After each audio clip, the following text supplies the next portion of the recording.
on the correct event. It's stream number 34.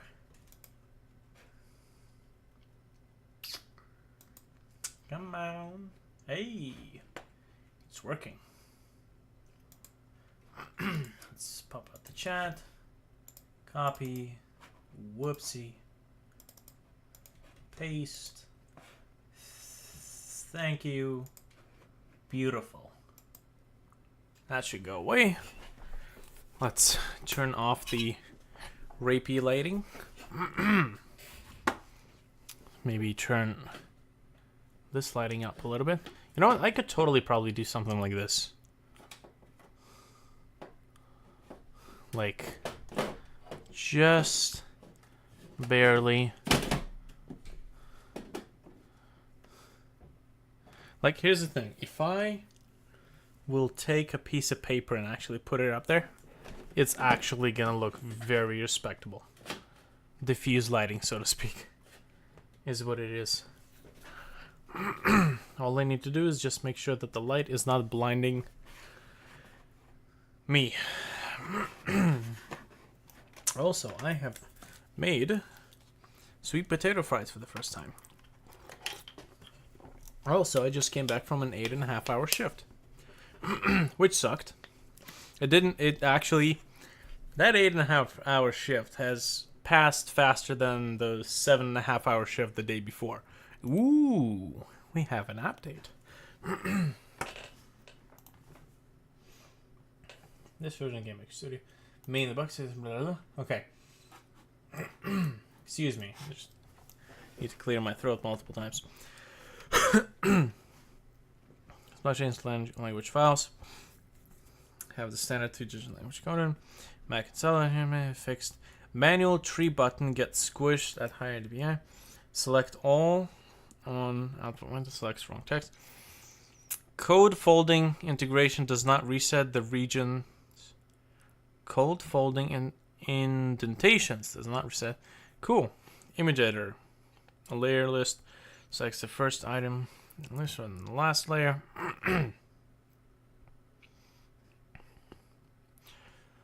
Start page. Carousel image can get jaggy on scaling.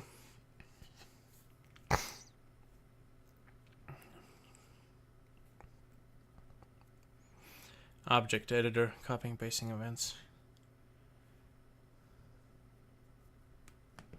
Preferences. Spine editor documentation. Pasting one. On the opens the wrong page. Drag and drop. Bullshit. Debugger. Specific project. Specific project doesn't disconnect from the debugger properly, but I need one to connect. Path editor. Sprite editor. Image editor. More drag and drop stuff. Marketplace. Remote worker. Target manager. Workspaces. Control tab. Code editor, ability to jump the next previous region. Marker, cool.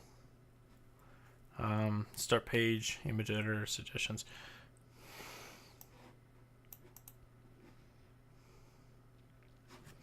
Image editor.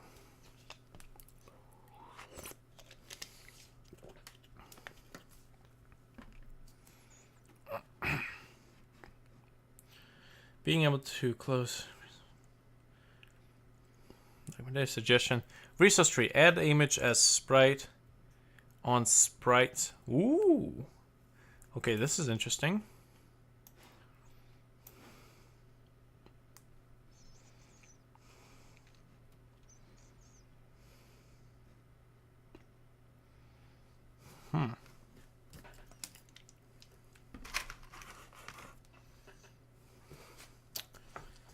Let's see.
Okay,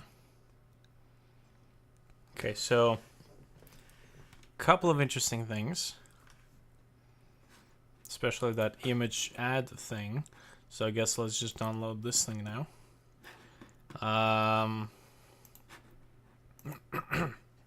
However, nothing that I was complaining about, basically. None of that stuff.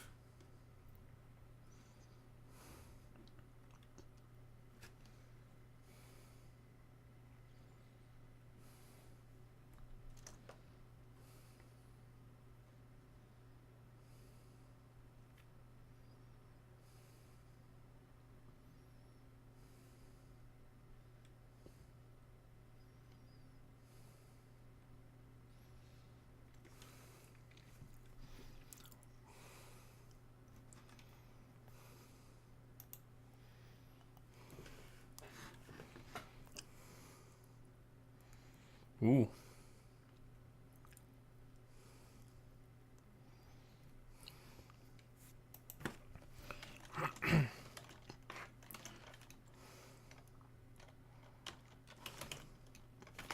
Let me open up Paint for a second. I need to draw something while the thing is downloading. In fact, it's already done downloading.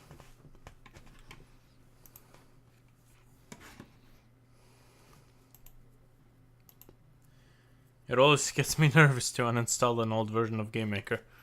Oh, always sketchy.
Nice.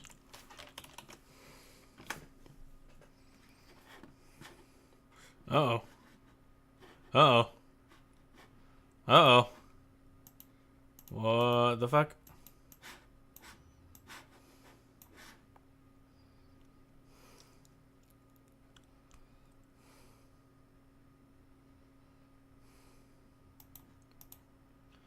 No.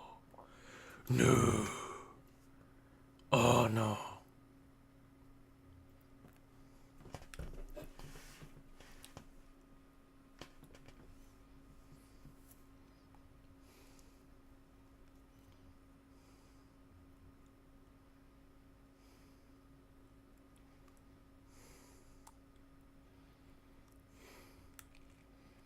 Did the update bork GameMaker? I should just not update.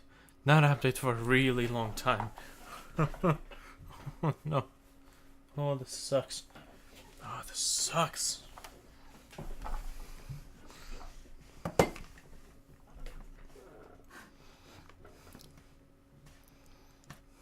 Okay. Ooh. Okay. Didn't work it this time.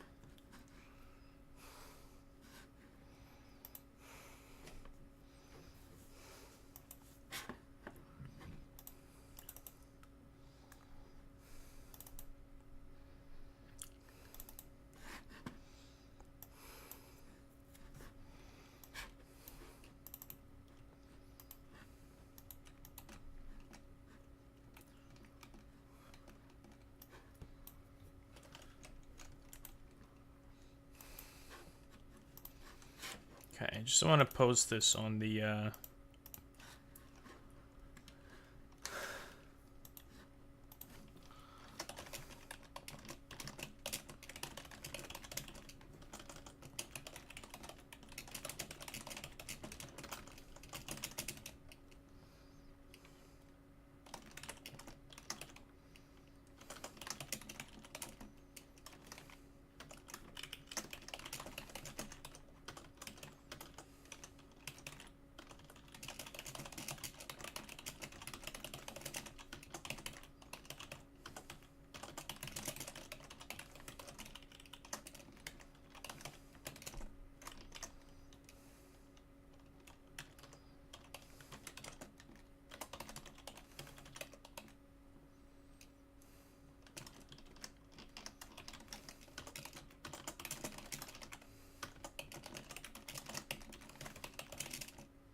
oh wow.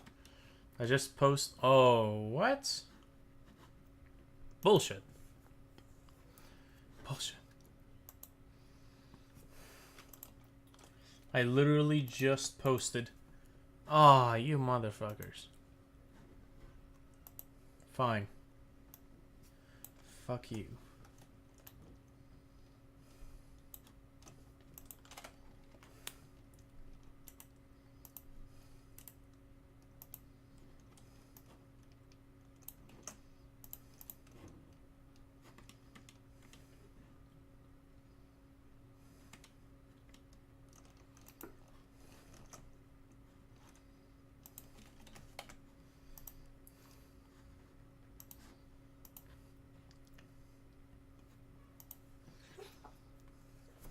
Okay. Ah, man. So I have still yet to figure out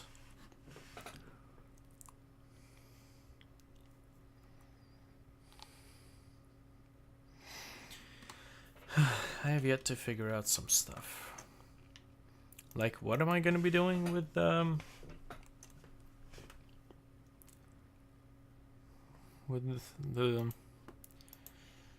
lighting? Okay, so somebody did say, oh, this is smooth. Interesting.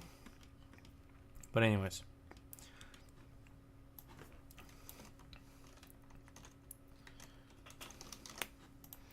Somebody did say that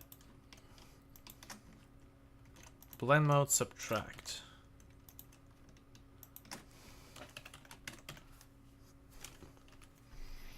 works well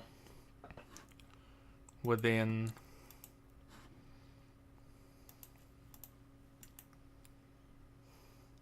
create sprite from images. Nice.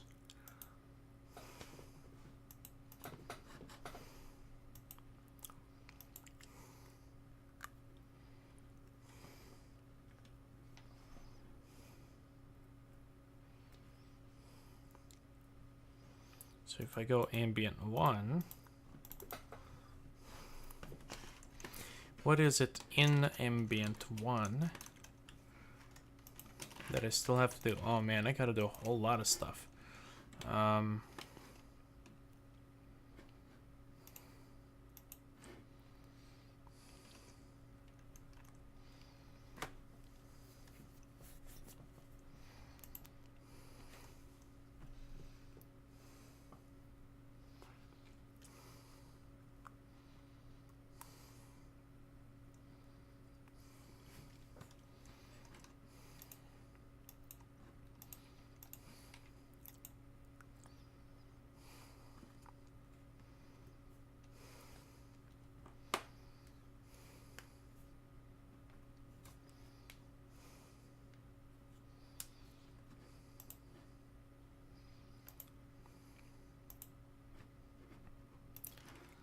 Fine.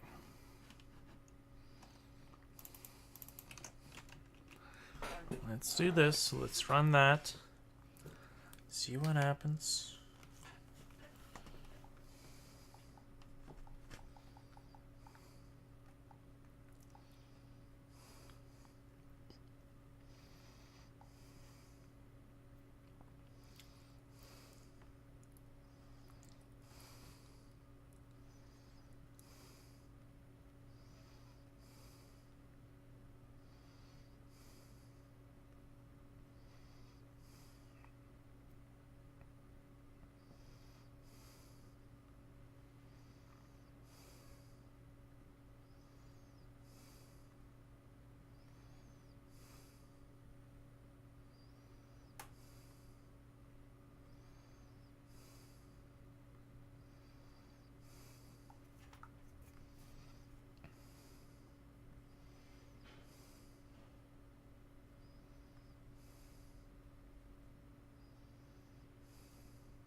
Alright, so what am I testing now? This. But V and B? Okay, so V and B indeed. But what gets drawn first?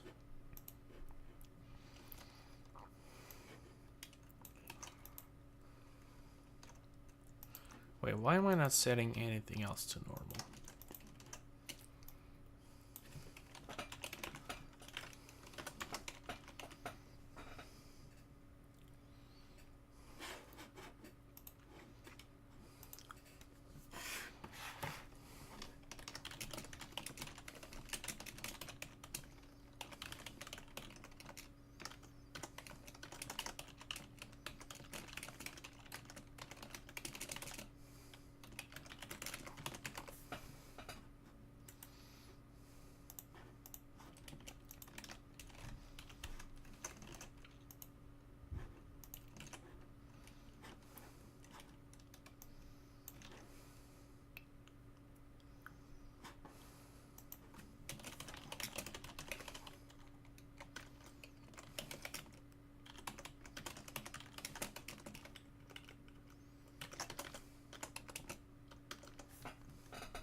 Nothing.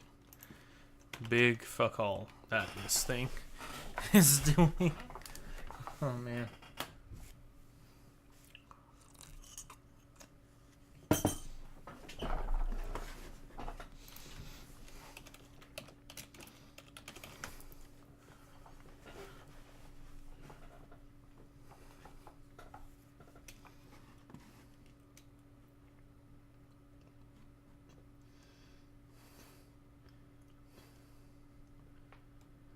Huh, there's an actual teapot warmer. Ooh, this actually thing called a mug warmer.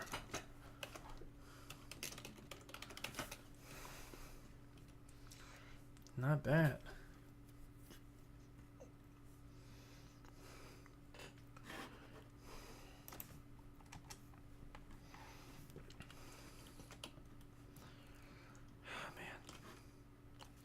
So what happens if I do this? Subtract src color and render this. And I should probably put on some music because I promised people music in the thing.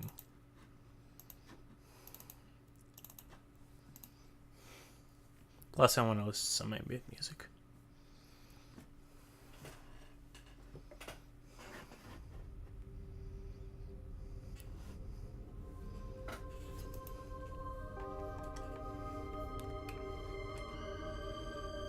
Nothing. Fine.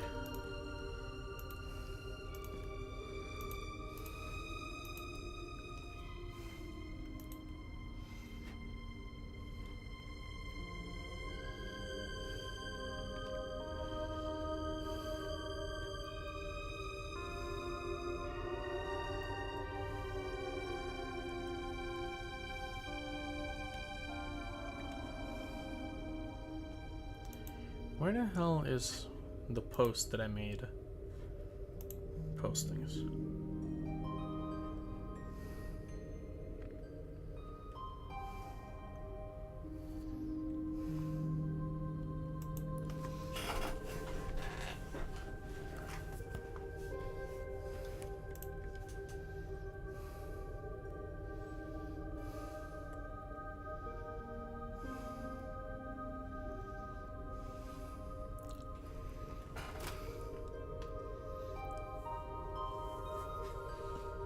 Actually,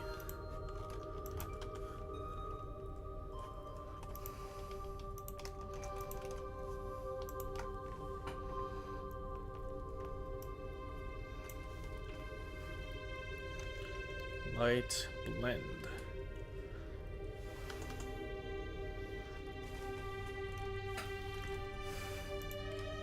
It's up here somewhere.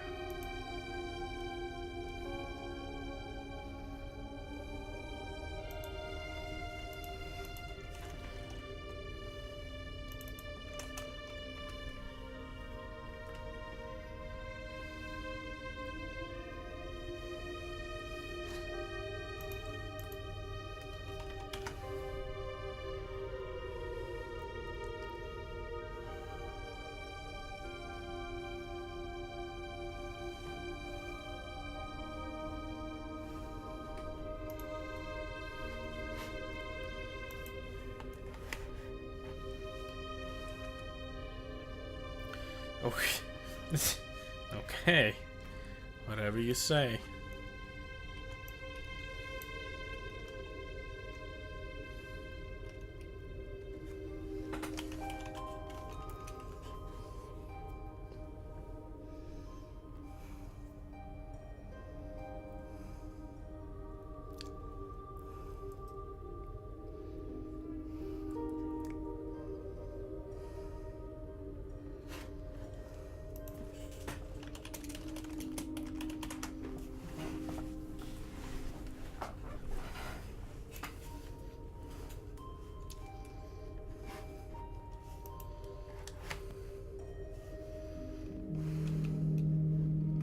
Okay, so I'm gonna have to start using like the dynamic mask rendering from the Yo-Yo Games tutorial, because that seems like the closest thing that I can actually do.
Oh god, no, shut up.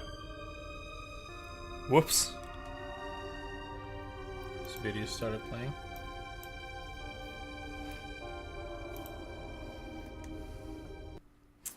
Okay, so what am I doing here? Ah. This is interesting.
Excuse me.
What the fuck? Well, this is interesting.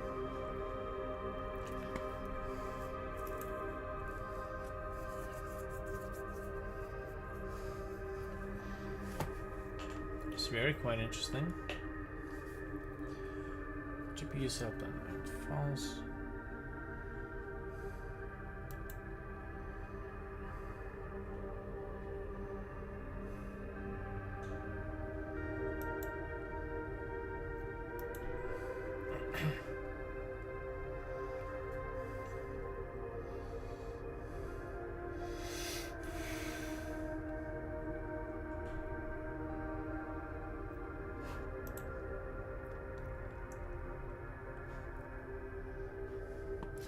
Ah, gotta do this first, I think. Maybe.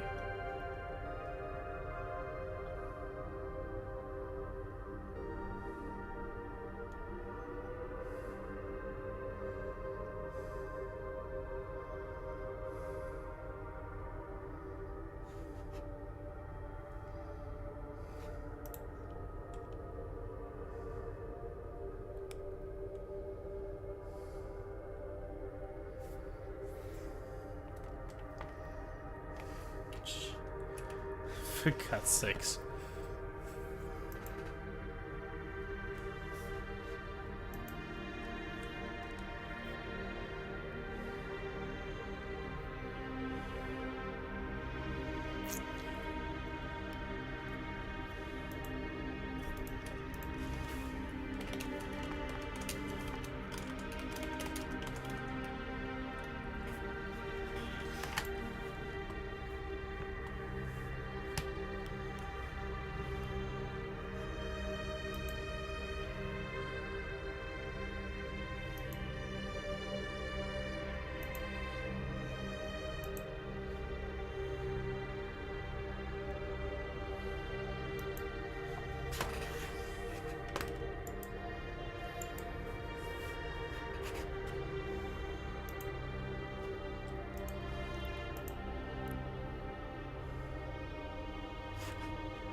I'm gonna do it. I'm gonna try to log into Twitch using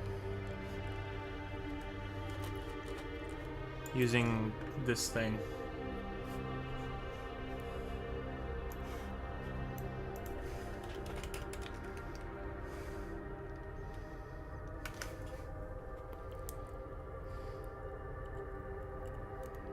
Oh, and credits widget. That's cool.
Hold on.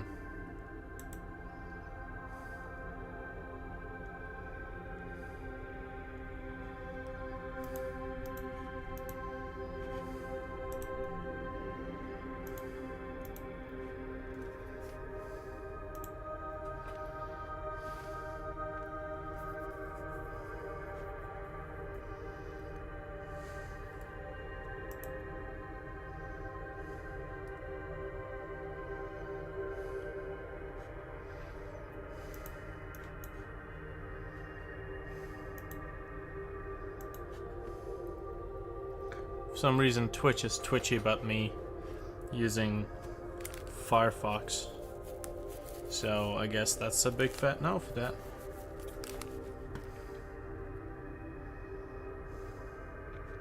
So though, how can I undo this stuff? Let me see if clearing all the browser data, like cookies and everything, can manage. Okay, here we go. Twitch.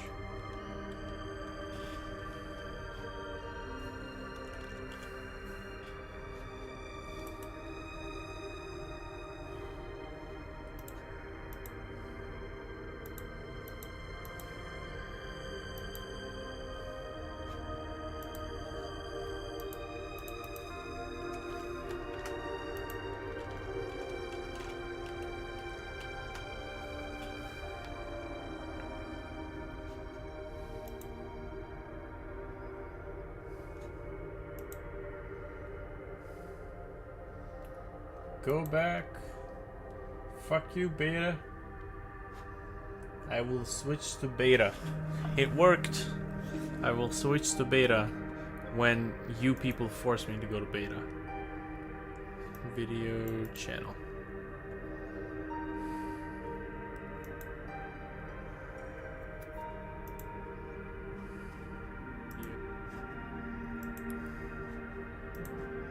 Literally no fucking difference. I don't see it. I don't see the difference. So there must be none. Beautiful. Now I can actually have popped out chat. I'm back. It's back. I can have this shit. I can have this shit the way I want it.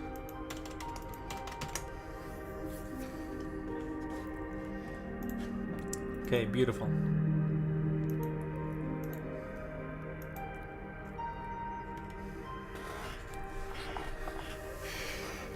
So,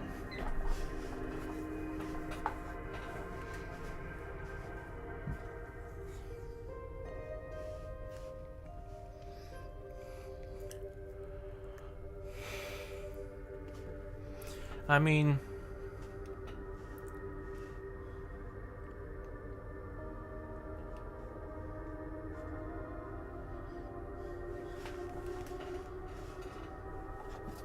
Okay, how about this?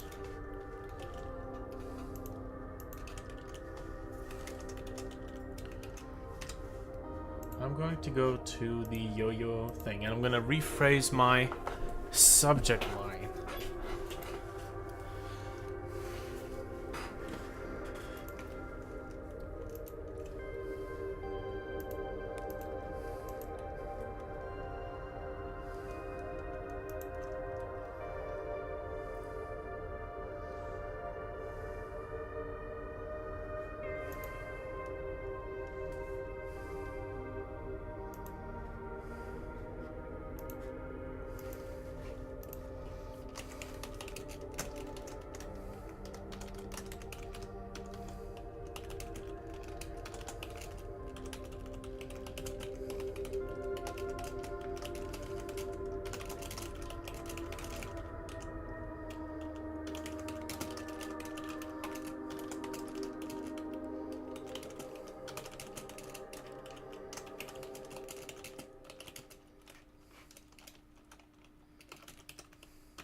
So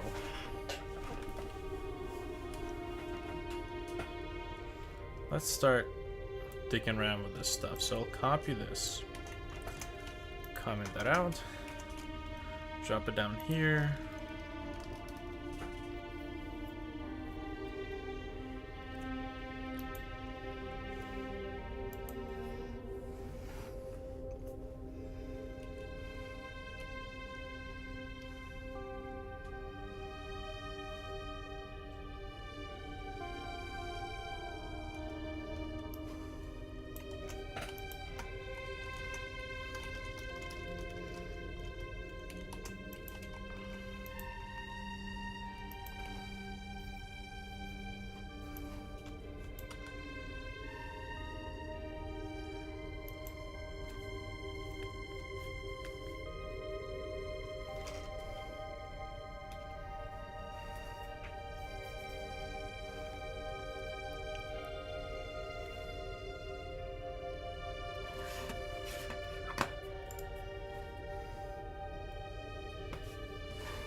Okay, so what's going on here?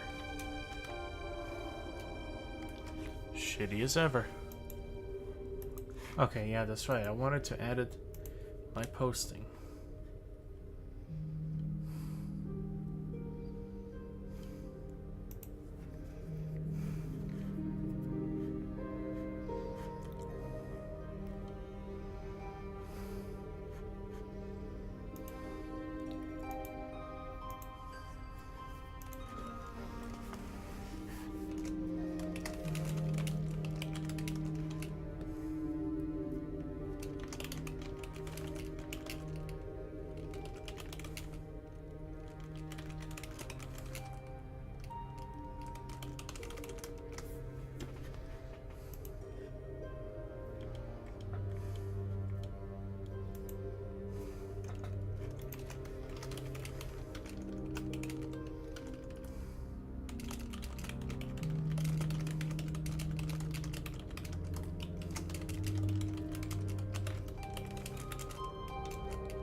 G-Man, thanks for dropping by. I am currently, I'm currently trying to figure out the improvement for the lighting system. I have dropped down my surface count to technically 2 surfaces. I mean, technically 1 surface. It's just that I'm still trying to figure out how to get rid of the second surface, because right now I've switched to using a different way that I put together lighting. Now I can actually have that one giant surface, one 2000 by 1400 or 1250 surface without any lag. So check this out. This is really cool. I can actually have this stuff work.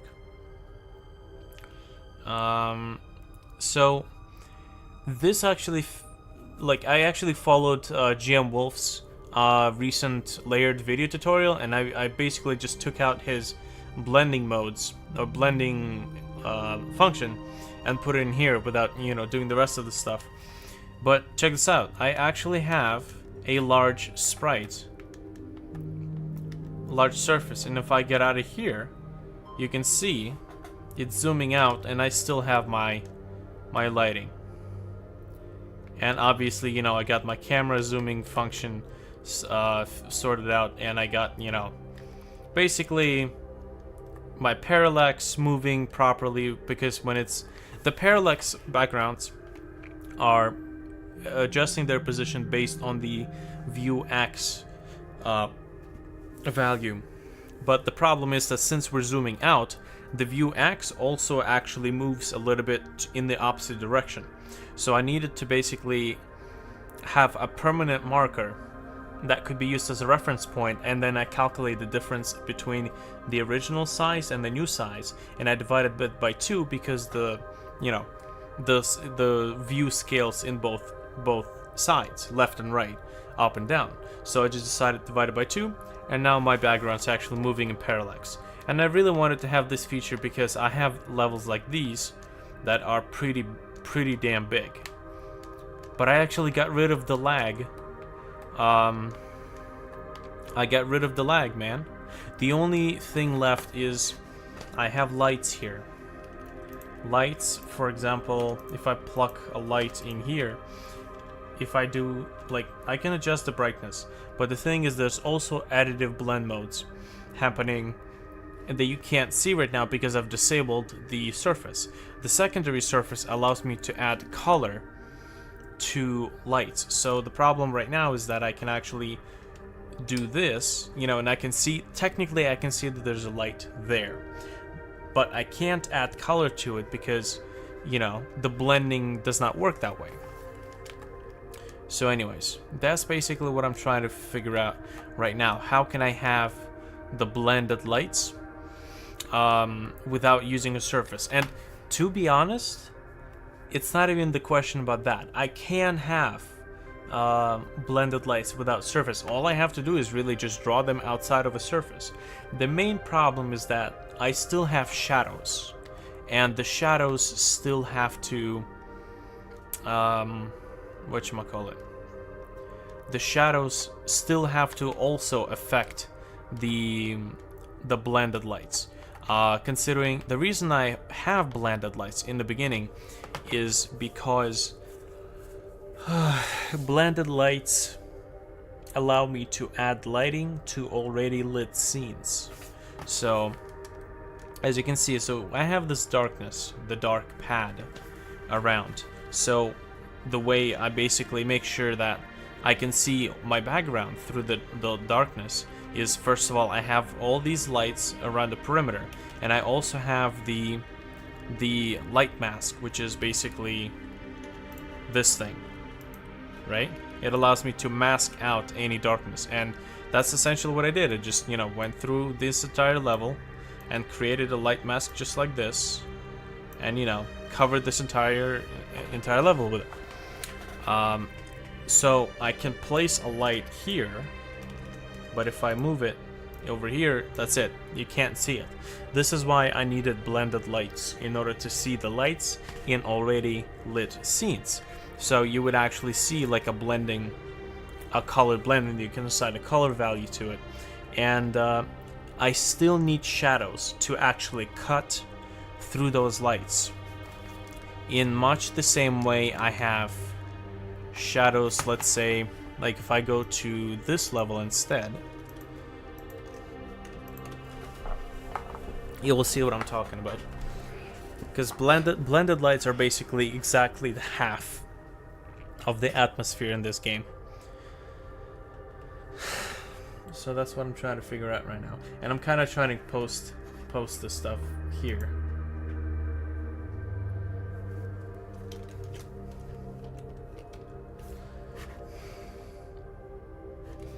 here. Okay, so also, yeah, no lag. So you see all these shadows. I need these shadows to also be cutting not only through the light layer, but also through the blended layer. And I am not sure how I can do that without a surface. It's extremely easy with a surface, right?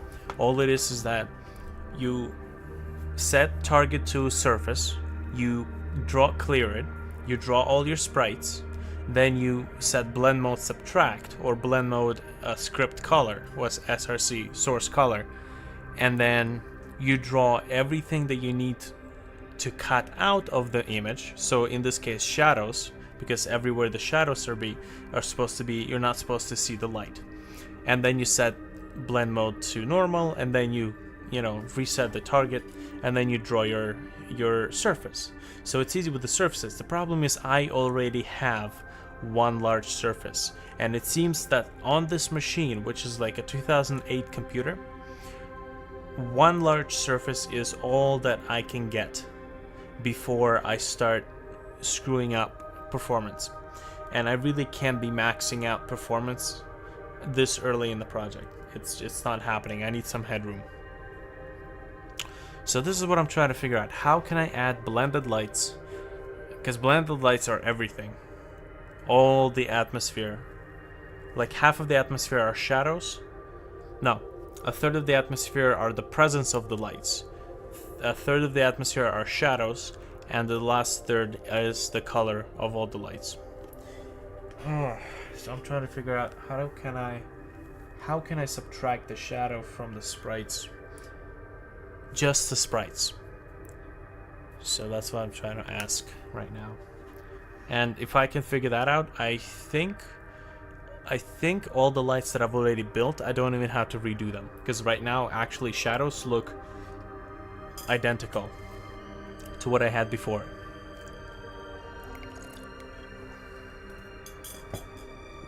In fact, if I can actually figure this out, I will be able to only use one light sprite. Because right now I have two light sprites, one for the mask, one for the blended modes.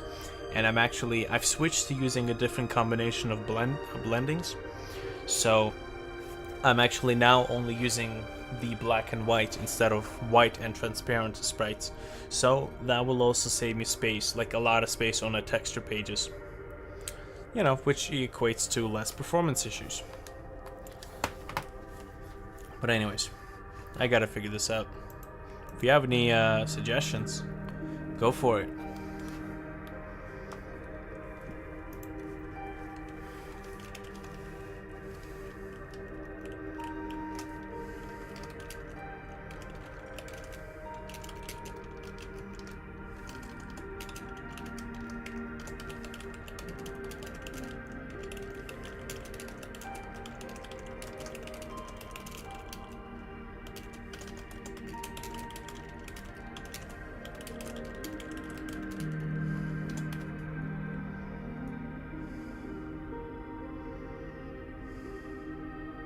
I see. Alright, well, I thought I'd ask. I think Jenko would be able to help me kind of in this case. But the problem is that he can mostly drop in the mornings, which I hope that he does tomorrow. Because I wanted to run a few things by him. But in the evening, it's like we have like a 6-hour difference, so, I'll stream tomorrow. I have a day off tomorrow. Holy shit, dude. I came back from an 8.5-hour shift. Every day I work at this job, I get more and more motivated to make my own games. And I hate that sort of work. No, I mean, I hate the part-time job sort of work that I do to get money more and more and more. Because it's 7 hours for minimum wage. It sucks. It's like the worst trade in the history of trades. Like when I was on sick leave for the past week and a half, because of a health issue, I have done at least a third of total code in Game Maker Studio, just every single day, programming, making levels, polish, adding features, a third, at least a third of all the total code in this game. It's insane, and I love it. Even all the errors and all the headaches that it comes with.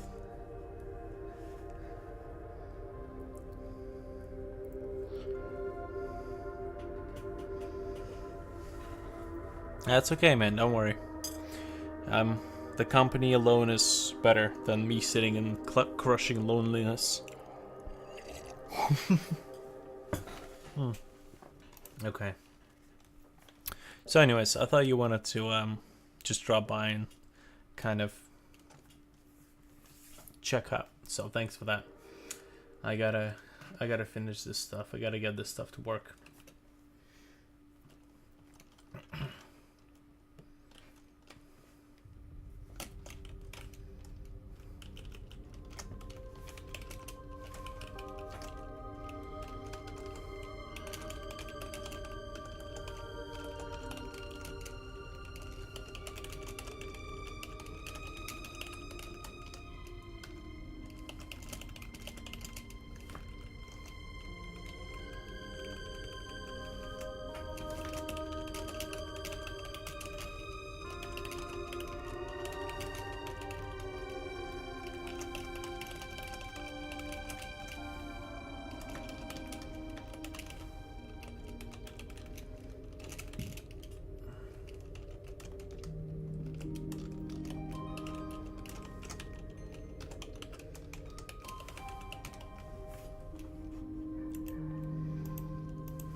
Also, there's a pretty good chance I might actually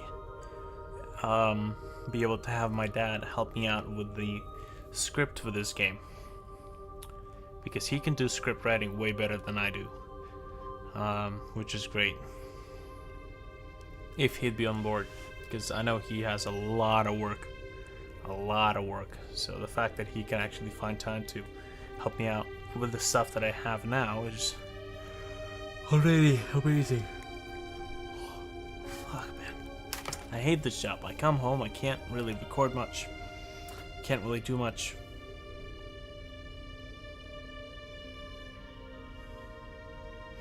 I think I know 8-bit music theory. Doesn't he have like a triangular setup? And he always does like restoration videos for old synthesizers.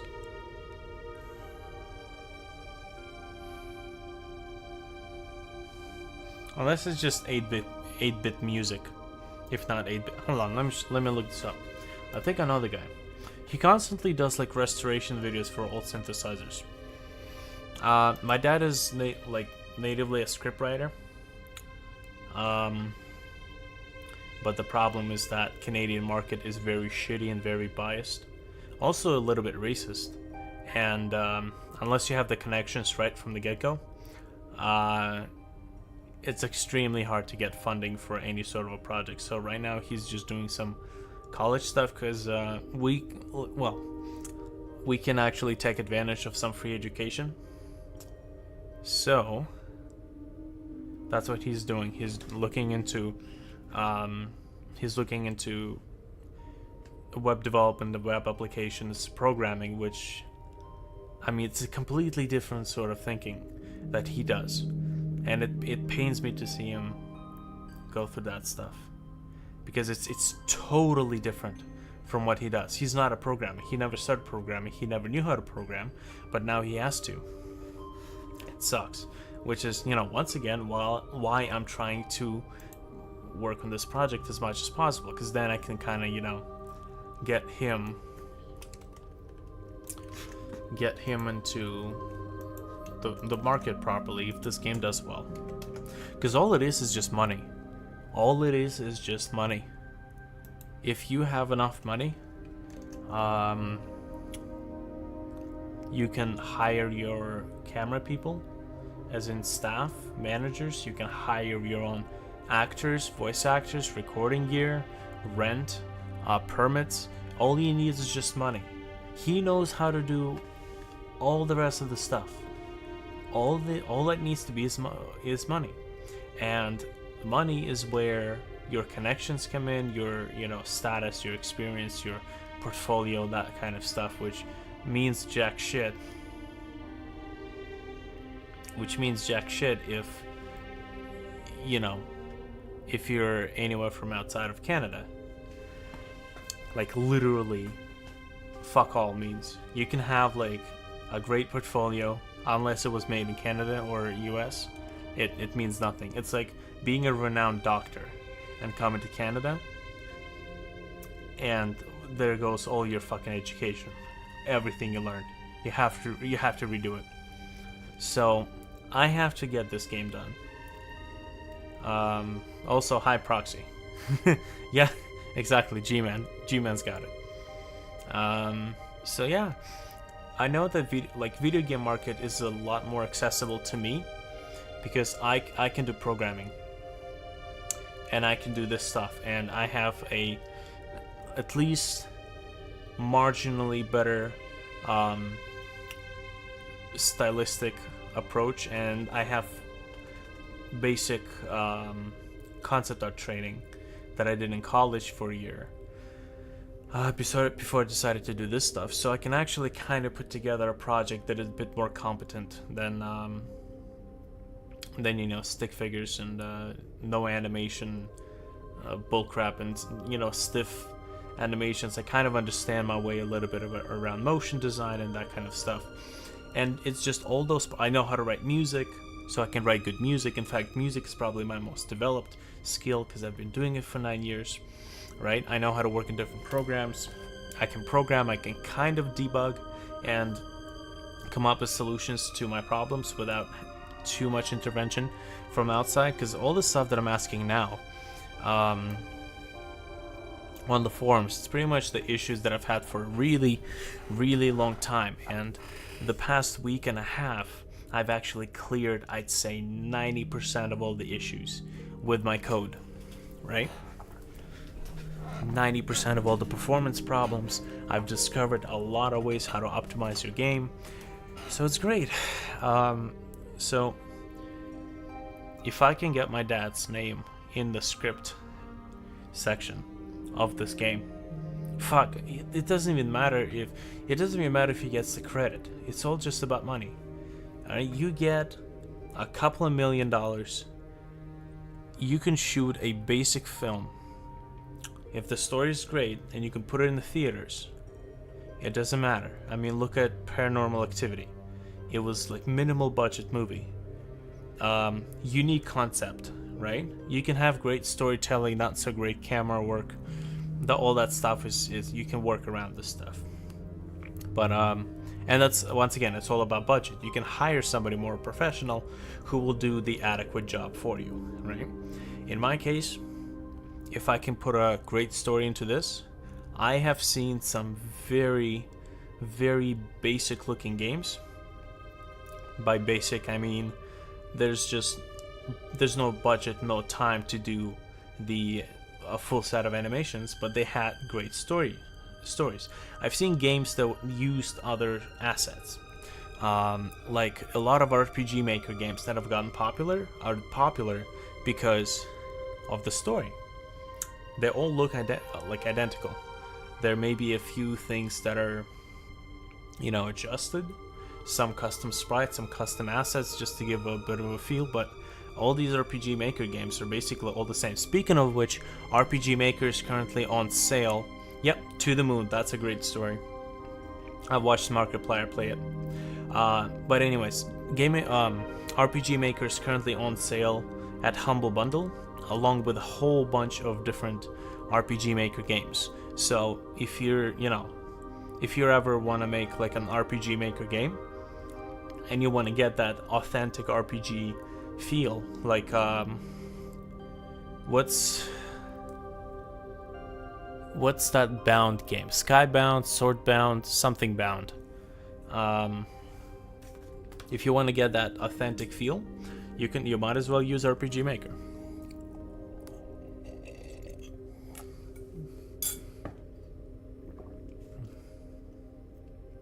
There was To the Moon. There was another one. Markiplier also played Starbound, probably. Yeah. Earthbound. Yes. Starbound. See, this old shit sounds the same, right? Earthbound. That's the one. So, yeah. Knowing. Let me check. Humble Bundle. Humble Bundle. Okay.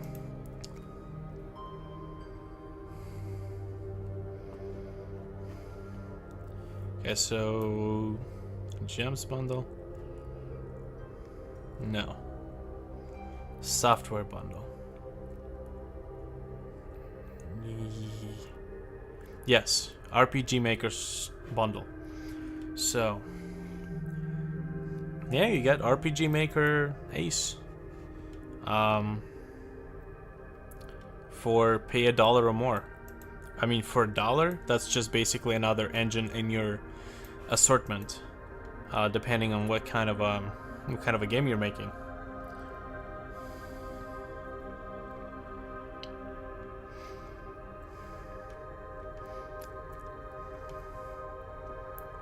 Man, Undertale fandom is freaking pathetic. Markiplier was doing a game for playing Undertale, and he's just taken the story to heart, just playing the game, and he was doing voiceovers. He was doing voiceovers for these characters, and he dared to do a voiceover he wanted to do for one of the characters. What was it? Sons. And the fandom just fucking exploded. They're like, how dare you do that voice? It's supposed to be a deep voice. And Markiplier just stopped playing the game just because the fandom was so fucking toxic. But anyways, that's beyond the point. It's a great game though. It's just the fandom is just full of cancer.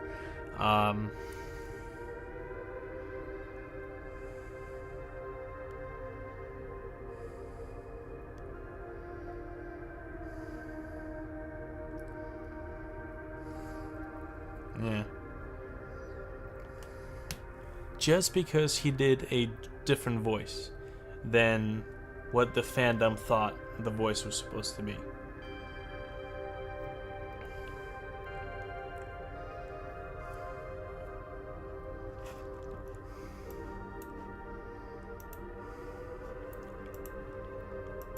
Anyways.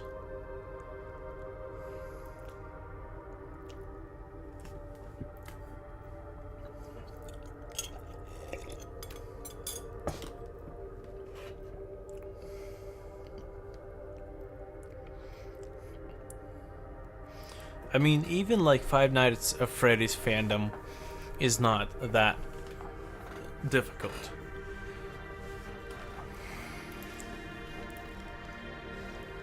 Do you guys remember Homestuck? Whatever happened to that?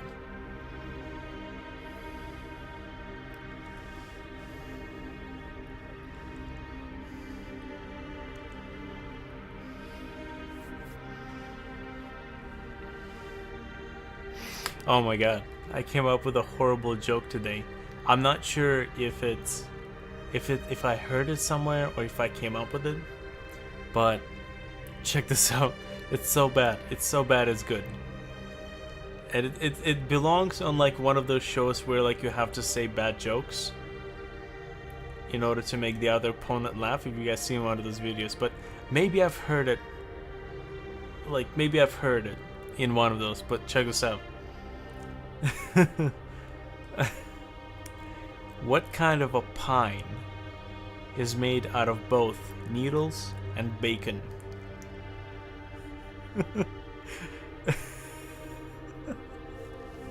Oh fuck. A porcupine.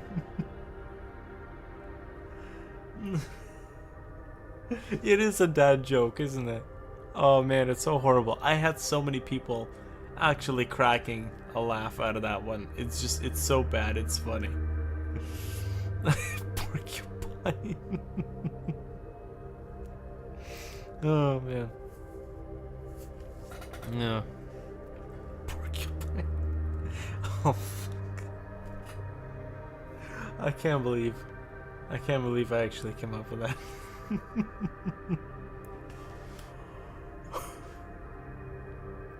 Oh, man. So anyways, I'm kind of trying to figure this lighting out because I'm literally down to one last surface. Like, okay, if I were to take all of my like ambient stuff, which is right here, additive stuff, and all it is that in this additive stuff is just this thing, that, here are my shadow mask, here are my lights. That's all I have in this thing. I can technically draw it right below here, right below the surface global black. Is that it doesn't look as good when there are shadows.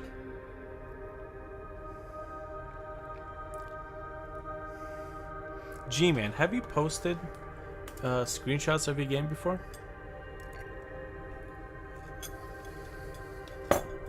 Also, I have a day off tomorrow, which means that I'll be able to stream all day long. And actually, I have all the lights. The only thing that I need to do is I need to get rid of the offset.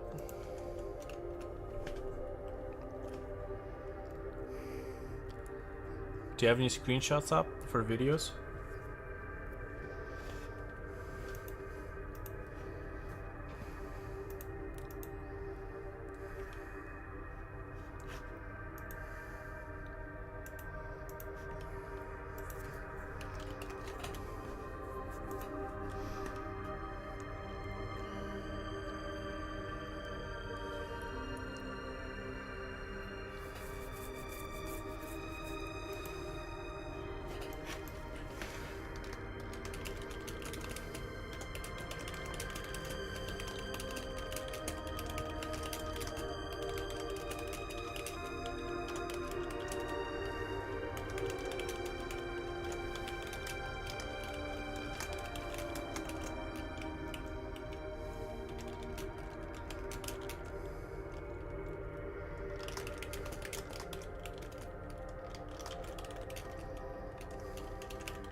Who watches anime? in this channel. I know Proxy does like some really old stuff.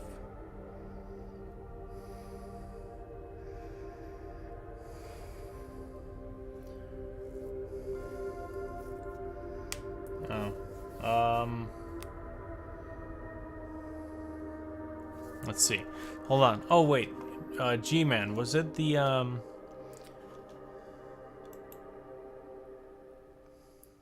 Wonky Shadows? Okay, yeah. Hold on. I'll see if I can find it. History. And have I cleared his? No, I did not. Okay. Submit.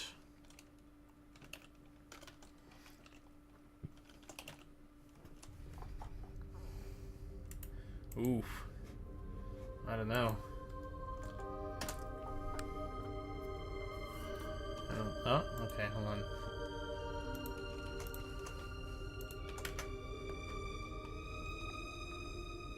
Oh, that's what the fuck? That's not it.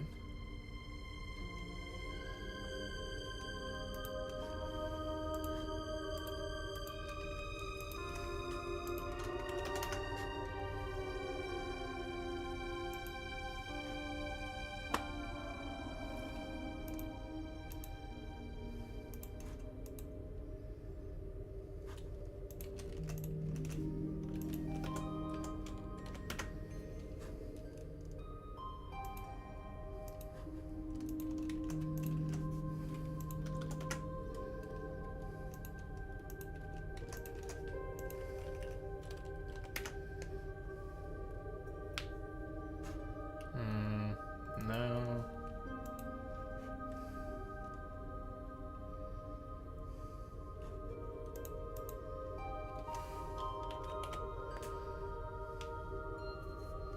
It's like one of these bit.ly links.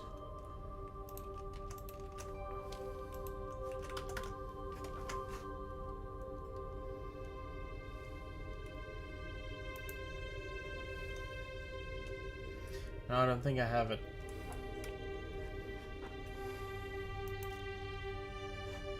Nope, don't have it.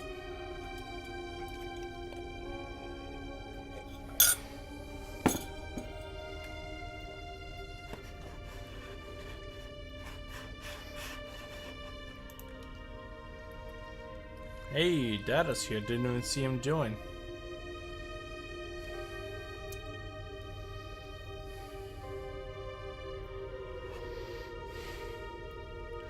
Oh my god. Oh my god. I just had a horrible thought. Hold on.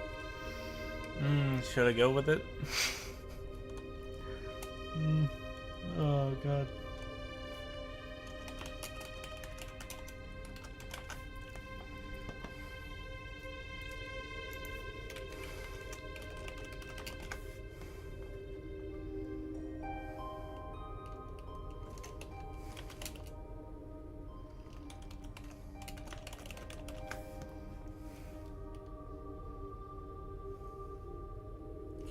Hold on.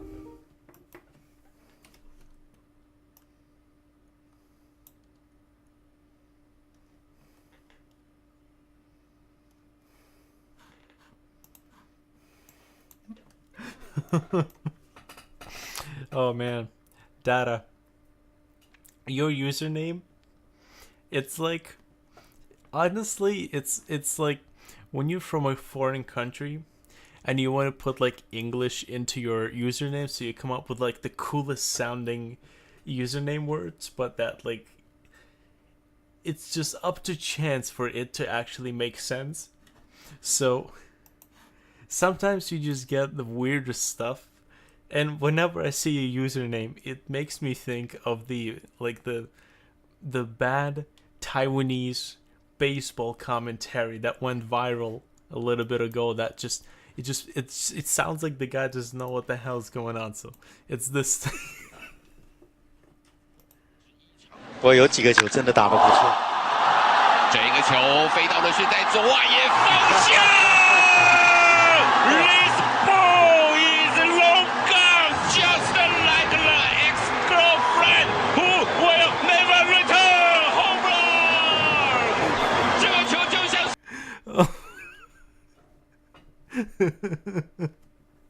I don't know why.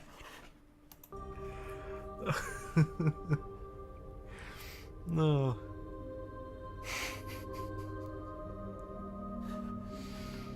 Oh man.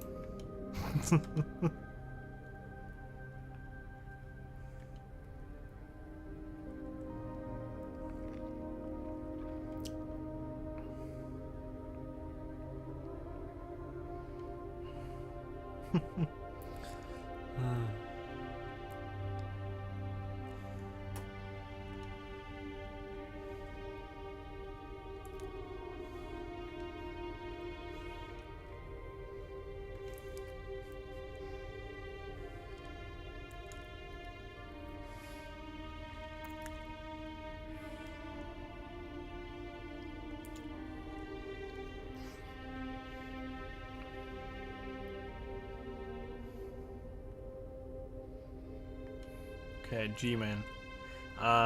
Yeah, if you want to post the link, make sure you replace the dot with a space or an underscore or something, because it's really weird with links. It's like it completely blocks off some, but it parses through some others. It's very weird. It's like Bitly links actually get marked as spam, but I can actually unlock it. There's some links that it just deletes right away and I can't even see them.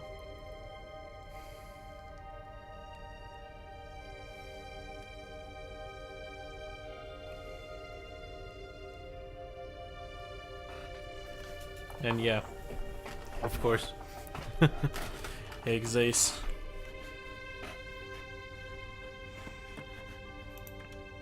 I hope Data's not like upset or anything.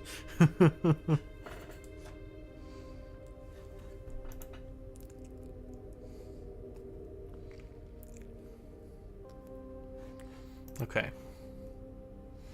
Right, that's right. So I have this thing running, and I have lighting that technically works. The only issue that I have with this is essentially, like, you see what I'm talking about, the shadow right there. The shadow is completely blown out. I need that shadow to also affect the additive lights, which, I mean, right now, like, technically this is already good enough. There is one thing that I can try. I can try to put this stuff, I can put the additive blend modes below the drawing of the surface. However, something tells me it might not. Like, I remember trying to do this, and it's just the way the blend modes are sitting below the darkness that just doesn't work. The additive darkness just doesn't work well. Yeah, so if I go to 6, actually, you know what? That's actually not bad. I think it's kind of working. Oh, here we go. What the fuck? Where's the rest of the link?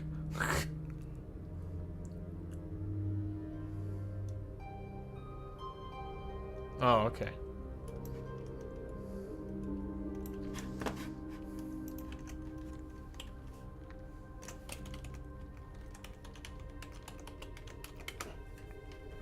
Now watch it be a picture of his dick. Ah, not bad. You have, like, to be honest, you have like an RPG Maker feel without the shitty RPG Maker like blocky movement. You actually have a really cool thing. Also, check this out. Wait, what is this bluish hue tint? It kind of looks like you implemented fog into the level, which is really cool. It looks really cool. Like, it brings down the atmosphere so much. Right? It's like right around where the player, which I assume is the player object, where it is.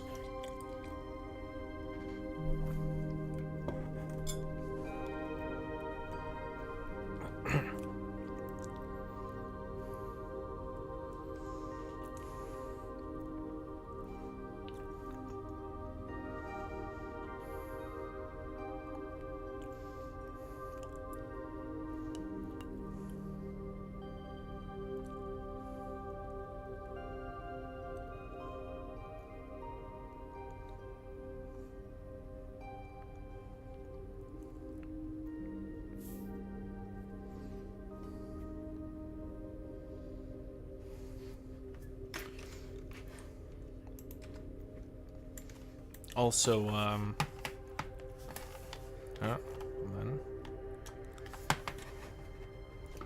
G-Man, check this out. I got interactive particles that actually interact with the world. This is really cool.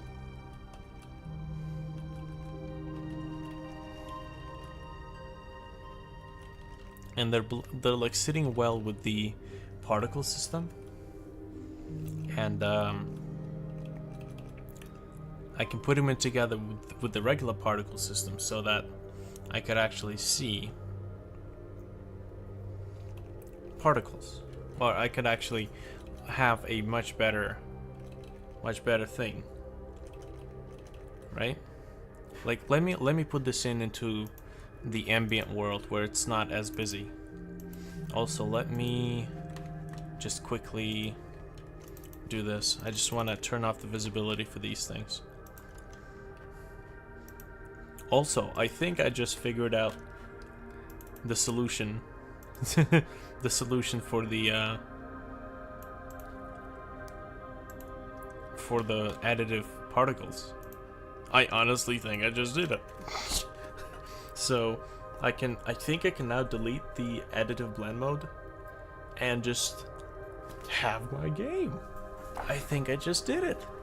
I think I can continue working it, and I think that all of the lighting that I've done to the game for now, from until this point, I think I can still actually use it. So none of that work was wasted. Motherfucker. Sorry, I need to change this to that. I really needed interactable particles because it makes the world look more dynamic. And now that I have interactable particles, I can actually do the thing where I can like have a collision check with the player, and if the particle hits the player, it will spawn a few visual particles, but I can have the player go, "Ow!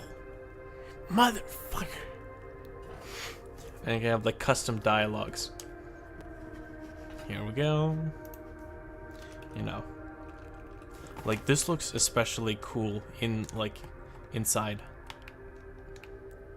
In a closed area. In the darkness too. So, you know, like this stuff. I can play a little bit more with the amount of the bounce, because I kind of want to vary this stuff up.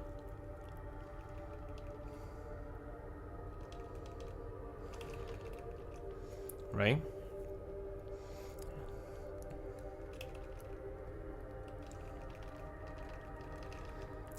I really like it. I know. I can do something crazy, like, check this out. And the thing is, these particles, I have to use them sparingly. They look cool, but there's a lot of computation. A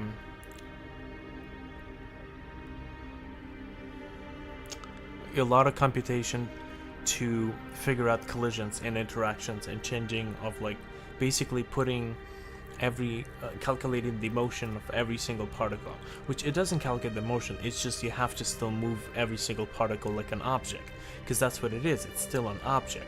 So I have to use them sparingly, because the more I use them, the more the performance tanks. So I can only spend like few of these, like up to 100 maybe at one point need to exist. But I can do like some crazy shit, like over here in the step event, which actually wouldn't even be in this object, it would be here. I can just say, instead of pressed, it's just gonna be this. As long as I'm holding down the key, it's gonna spawn the object. Yes, I do remember the long argument we had continuing the whole debacle about using a physics system. So, what's the update on that?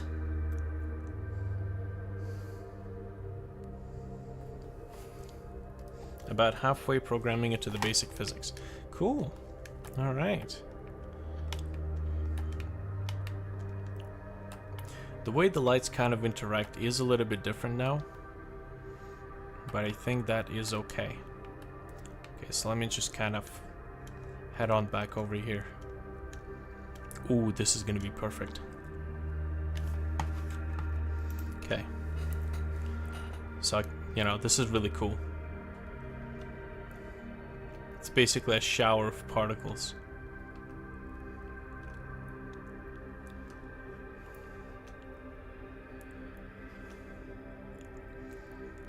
$400 particles. Right?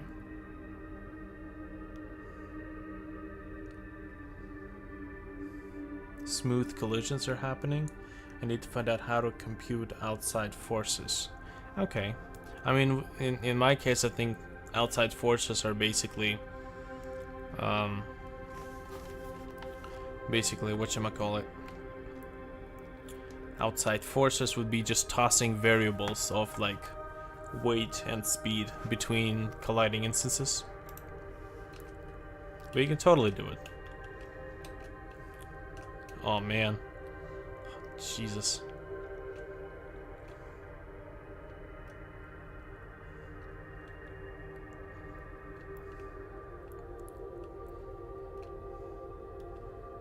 You can see that the more I use them, the more the performance tanks, but if I use them sparingly, I can actually get the desired effect. 1,000 for... Okay, we're slowly climbing up there. We've got 1,700 objects. 1,700 objects.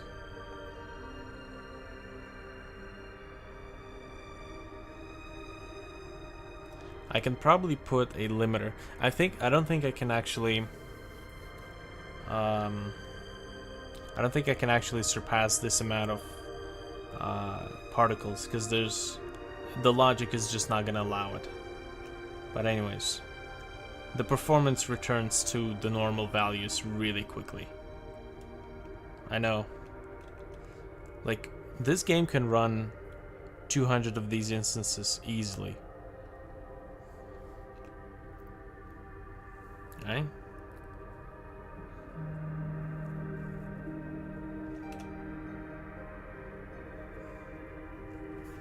Like, the only instances that get messed up and stick around are the ones that are flying off the screen.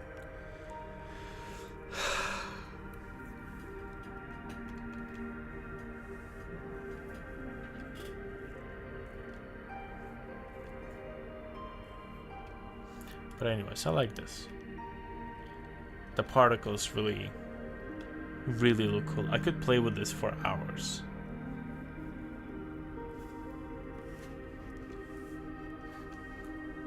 It just looks so much better than just particles flying around.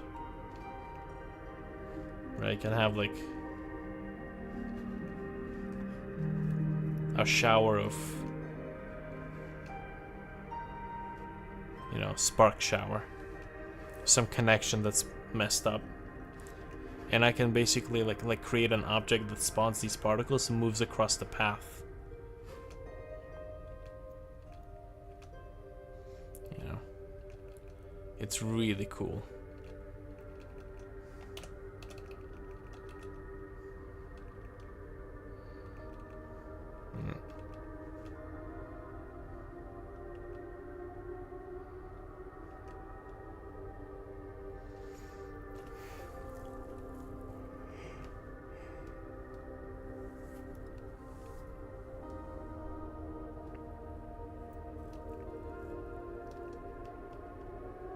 It's actually so mesmerizing.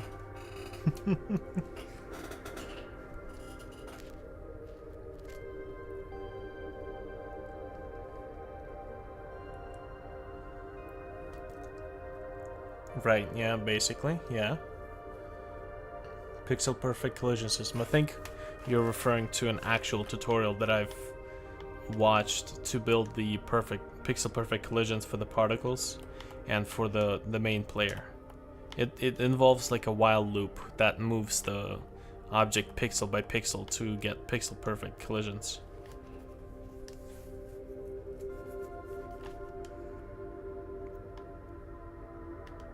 Also the fact that I can have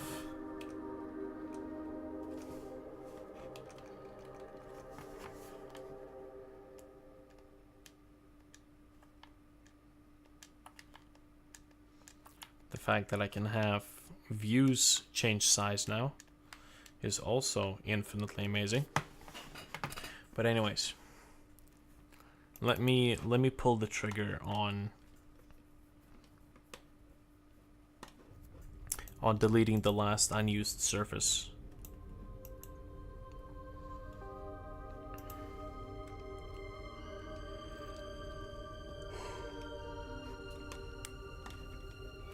Alright, where is it?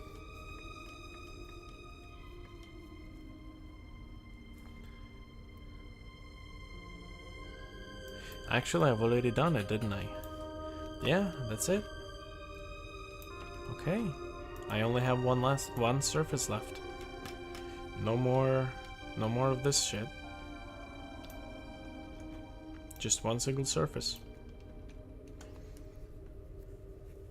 So what I was looking at was already as much performance as I'm gonna get out of this thing.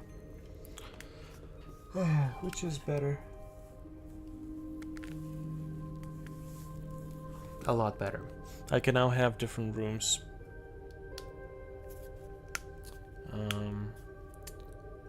I can have different rooms with different view sizes, so, you know, that's nice.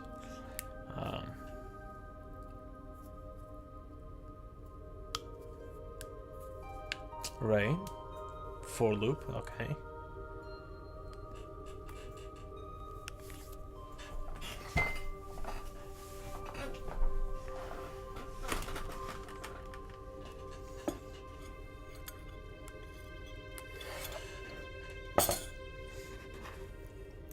Oh man.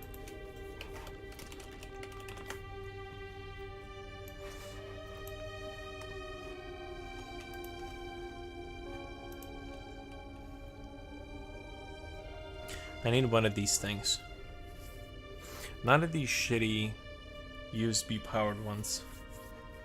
I need like one of these mug warmers to keep my coffee always at least like warm.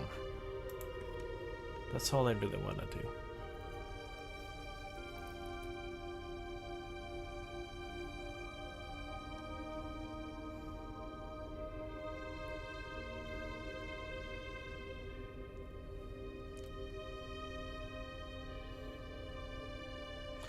Fucking Facebook. Fuck off.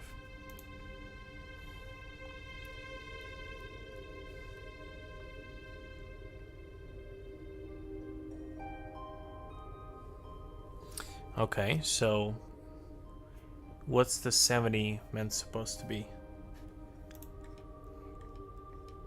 Or at least finish your thing and I'll ask the questions afterwards.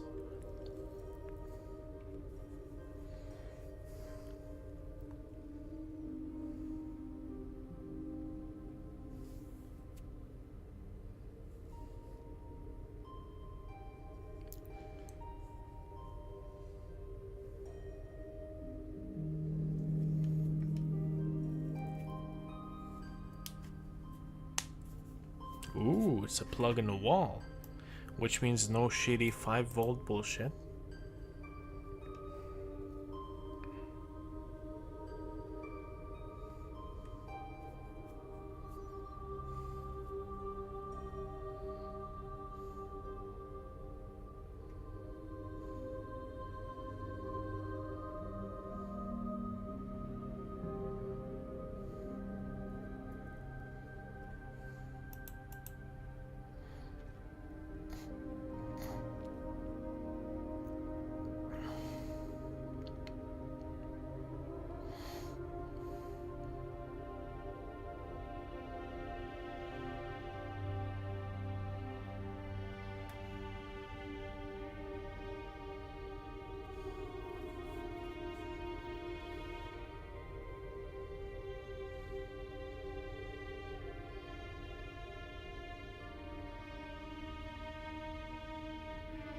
Alright, well, sounds good. If you have like a... If you get a chance at some point, make a video clip of the actual thing working. That would be interesting to see. But, you know, just when you get a chance.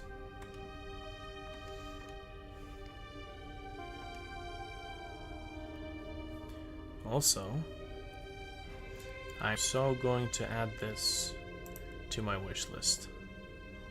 Thanks.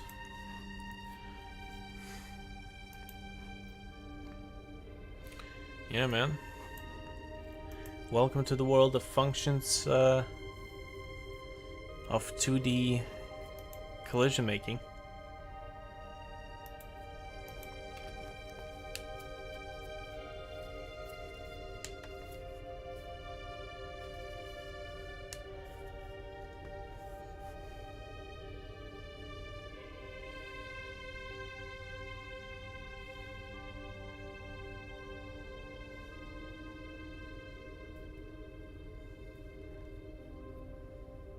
Oh, I just got what you wanted to do.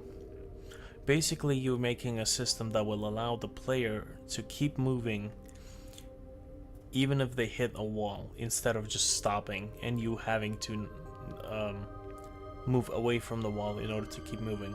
Like that. Basically, you want contact with the wall and just keep moving along the wall.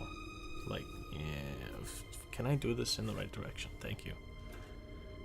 Really cool, man. Really cool. Good use of loops.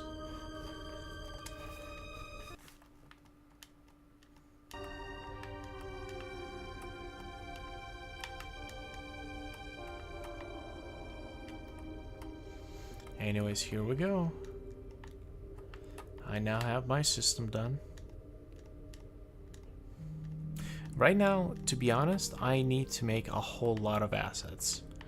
I need to figure out what goes into these levels and put a whole bunch of assets that I can actually model levels with. Like that tiny asset right there. This is basically like a lamp, but it doesn't really do a good job of being a lamp.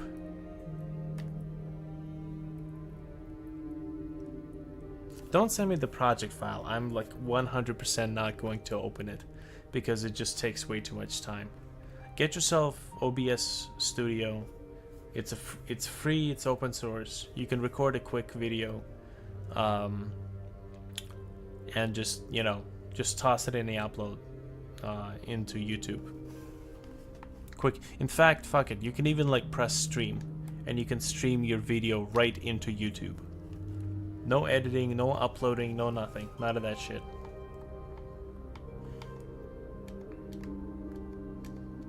That's what I do sometimes. I'm just lazy to upload a video, so I just say streaming. Fuck it, it's streaming. No intros, no video editing. Just watch what you say and, you know, not even that sometimes. I really like this area. You can get out of here. Here's what I really want to achieve, basically. In this area, I'm gonna put this collision thing here so that if they get back downstairs, it's going to trigger. But I really want to put this thing here, and essentially, when the players get up there,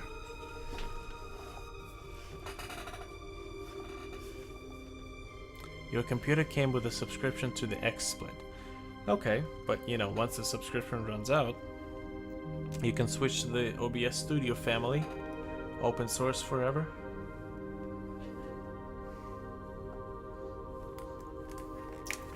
Anyways. Whoops. Shit. I made a few different algorithms for changing the views. I have linear, which just changes the view. I have toggle, which changes it instantly, good for like starting levels. And I've got another one, something like, oh yeah, the sine wave,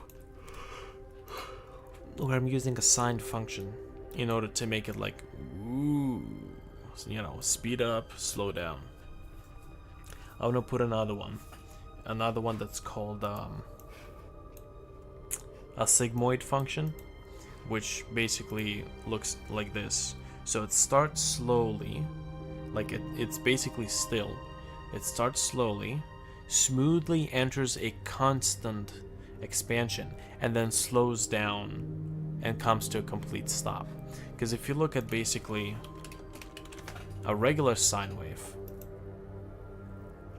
you see there's too much evolution, right?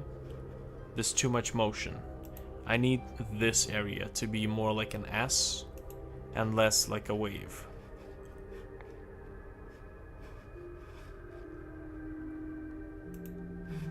So anyways.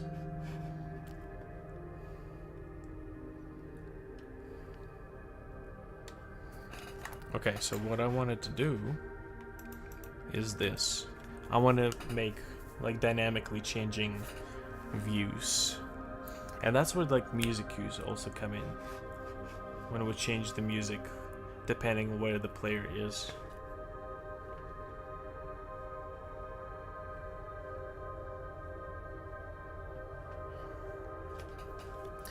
Boy, was I wrong about what?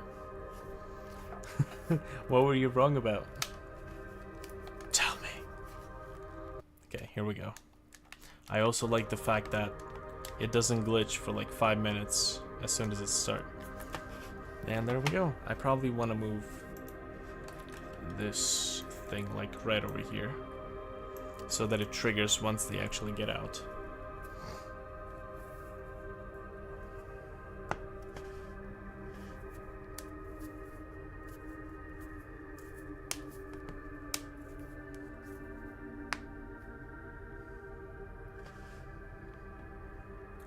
My computer came with a subscription of XSplit. I'll probably do something along those lines once I have all the vector math figured out. I remember once upon a time, I didn't think any of my geometry trick stuff would be useful. Yeah, but to be honest, I guess it really depends on what kind of a game you're making. There we go. That's basically all I wanted to do. Just kind of zoom out, let the players enjoy the view, do this stuff. I can probably, like, I have also a speed variable that I can adjust here, so that I can say, okay, do like 0.5, half the speed.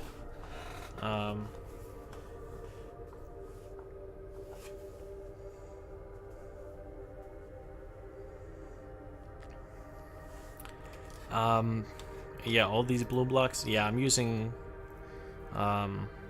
just using these collision blocks. The thing is, I'm using collision blocks because we started out with making levels using collision blocks. Nothing else. No tiles, no lights, no nothing. We just drop in collision blocks, make our ceiling, make our floors, make our gaps, put in all of our hazards, and it basically looks like it's just a black background with blue blocks and all the obstacles. So we could just test the level for the obstacles. All the visual stuff comes later, right? It basically helps us quickly develop levels.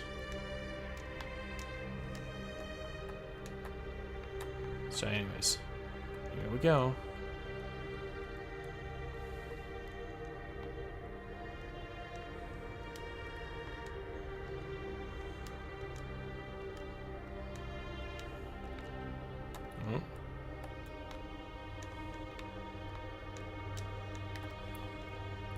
I really like this. I might have to redo... Okay, so the only levels that I really need to redo are all of these ambient levels. The reason being is because I am using a lot of these lights in a way that looked okay in the old lighting system, but it just looks a little off now. For the most part, it's just the way these lights are cutting out parts of my level. Like, I need to basically do something like this, adjust a bunch of these lights. I'm gonna basically have to redo all of this lighting on the ambient levels, because you see all these dark lights, they're technically supposed to be much closer. Like much closer to the side. Like maybe even like this. Way closer. Right? Like I'm not supposed to be seeing that corner, but I'm supposed to be seeing this stuff, right? I'm gonna have to do it, but thankfully this sort of masking job doesn't happen a lot in these levels. It only happens on the ambient levels. So this border is just a little too big, essentially. And you know, this is the ambient darkness.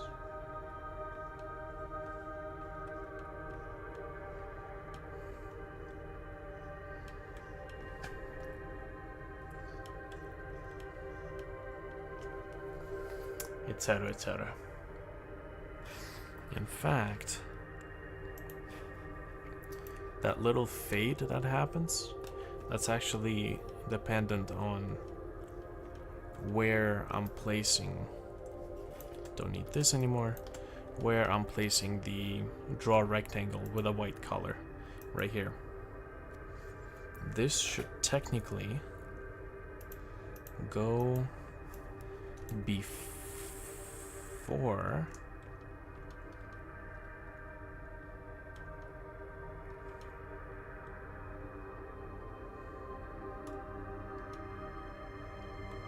no, it re-adds shadows. Okay, whatever, not a huge deal.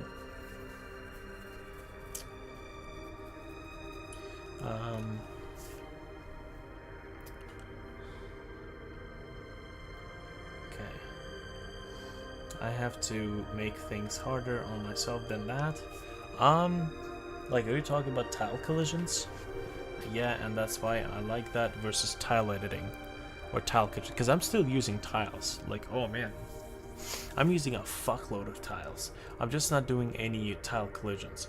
And to be frank, like to be completely honest, I think at some point I'm going to switch to tile collisions. Because in my head, it sounds simple.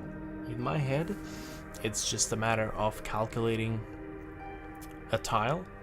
If there's a tile next to you, then just setting the block of the tile, the 16 by 16 pixel, and then checking whether or not the point you're about to collide with is located in there. Considering I'm not doing like horizontal vertical tiles, I'm just checking whether or not a tile is actually in place, and I think GM Wolf has one.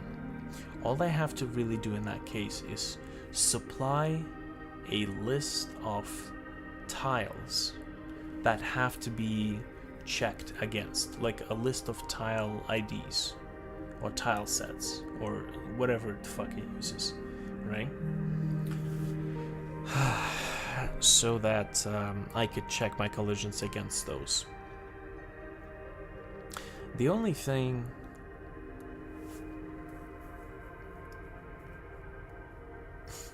I think I can actually even implement it side by side with my object collisions, because the object collision checks whether or not there's an object block in, like, I mean, you've seen the tutorial. Basically, the basic idea is you have a variable that contains the speed that you're traveling at. So the game knows that in this step, you're going to move the object by 5 pixels or 4 pixels or 10 pixels, right? So you basically says take the current position of the player and do a collision check 10 pixels ahead if the speed of the player is 10 pixels horizontally. And if it returns false, just move it there. If it returns true, that means the object is just dangerously close to a collision object. In which case, don't move in 10 pixels, just move 1 pixel at a time until that collision becomes true. So you know that from the video. If I remove all of the object collisions, the code can still run. It's just never going to trigger that collision. So all I have to do is really, like right below, just type in basically the same thing, only for tile collisions. Like literally, not a lot of my code will change. Right? The only thing I'd have to do is I'd have to implement a few other things, like laser cannon, the teleporter that teleports players from old levels to the next level, because the way it does is it has an automatic system that allows you to place the teleporter at basically any height, and it will create a beam that's shooting down all the way to the floor, but it uses a loop, a for loop, or a while loop, I should say. And the problem is that if it never detects that collision, it's just gonna keep going, and the game's gonna be stuck in an infinite loop.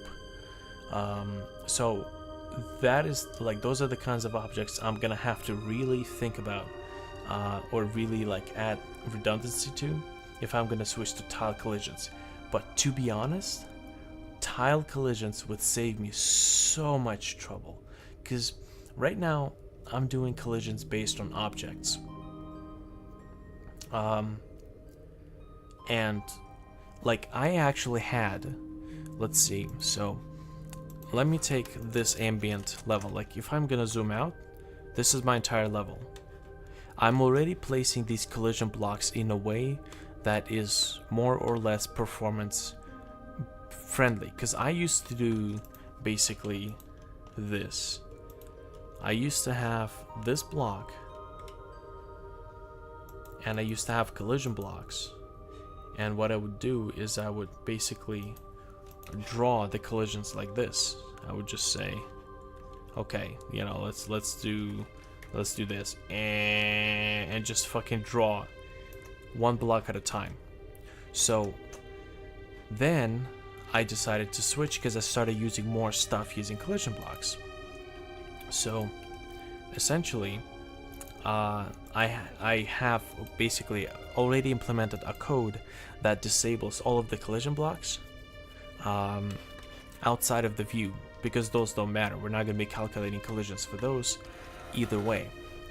The only problem really is the fact that now there's things like saw cannons, where it shoots the saw, and if the saw hits the collision block, which means it hits the wall, it will destroy the saw. For that kind of object, I will also have to implement tile checking. It's not like it's a lot of work. It's the same code copy pasted and just a little bit adjusted. But here, if I were to disable the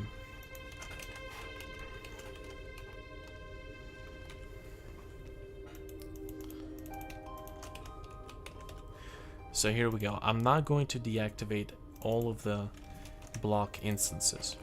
So let's see how many instances that one ambient level will have. And to be quite frankly, the only levels that will have this many instances are the ambient levels, because they're supposed to be huge, they're supposed to be vast, they're supposed to have this varying terrain that I actually need to create the tile, like the collision blocks for, which by the way is fucking time consuming, even now that I'm not creating them constantly. So let's take a look. 645 objects, and as you can see, the game still runs smoothly. It's not like I'm keep running ginormous code in every single one of these blocks. No, they're just existing. That's all they're doing. There's absolutely no code inside of them, besides like maybe draw themselves when we have a specific object called the debug object. But there's like no I keep hitting this fucking button. There's absolutely no performance draw. But right now I got 675 objects, versus if I'm going to re-enable it, right?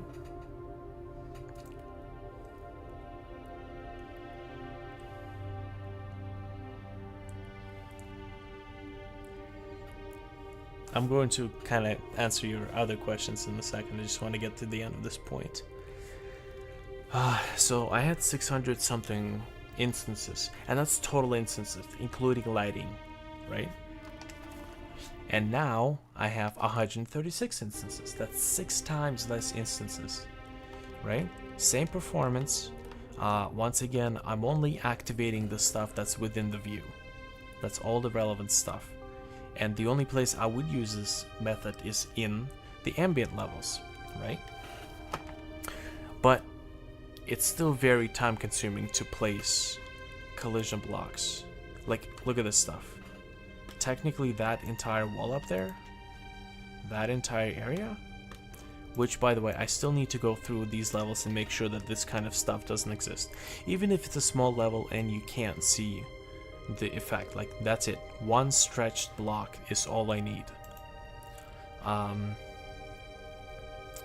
You know, it gets tricky with this kind of stuff where I'm like, okay, let's make sure that we use each collision block to the max. So I'm using one collision block, you know, and I'm checking collisions for both sides, you know, some corners, make sure that it's not just one single side, like, okay, I'm gonna place one here and I'm gonna place one on the other side, like over here. It's like, no, I'm trying to use as much of one instance as possible.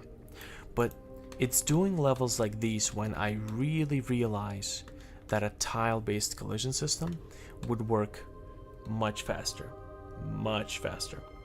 All I'd have to figure out is just to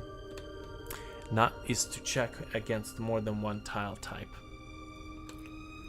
Or hold on, maybe actually I don't even need to do that because I think what is the logic with tile collision? First you get the ID of the layer, after which you get the ID of the tile set, and then you supply in an XY position and check whether or not there's a tile there.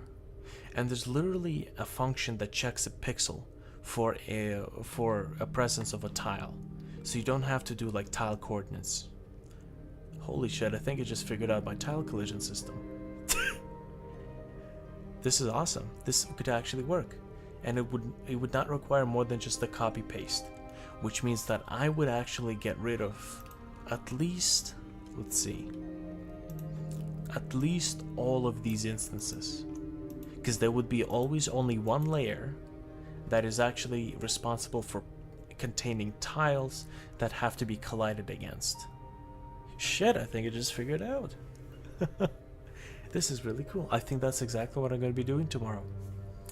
Okay, so it's okay, it's a collision, sorry. And by okay. What was it? So what's this game going to be about? This looks like something that's narrative, and you mentioned your dad's script writing the script. Okay, so the game story is something that I came up with myself way back. Like, this game started as not even a story, like it started as a compilation of levels that my friend Tim Canner and I just play, right, just for the sake of playing them, and it started as a promotional tool for our YouTube channel. It was basically a game that we could create new content and new challenges for each other. Like, he creates levels for me to basically participate in, and I take levels for him to play in, right? So we always have original content for each other, and we can kind of like dick around, like play some trick shots, some fake objects, some deceit. This is one object that is really meant to just fuck around with you, and it has no other purpose, and it's located like right over there, right? This, I even have a level that's like filled with them. It's basically a saw that looks like any other saw, but it lunges at you if you get too close, and you cannot tell the difference between them. It's just there to dick around with players, right? It's just like, oh, I'm close, and there's like a saw sitting. Like, to this point, we have actually implemented this system in enough levels to start fucking around with players. Like, we would have the exit elevator, like right here. We have the exit elevator, and we have this saw sitting right here. And we could not even enable the trick script. It's just there. Players don't know if it's gonna fuck around with them until they get too close to it. So it's just us being dicks. But anyways, it started as a promotional tool. It's our game. It's called Artec Rise, short for Retroactive Gamers Rise. Retroactive Gamers is our YouTube channel, right? We are the Retroactive Gamers. So I've been working on this for the past 3 years, on and off, because I've been like, okay, I have other game projects that I might be able to work on. I started working on Way Home, which is a 3D horror game. Then I realized I need help, which I need money for, which I need to have money, which I need to, make a project that can earn me money.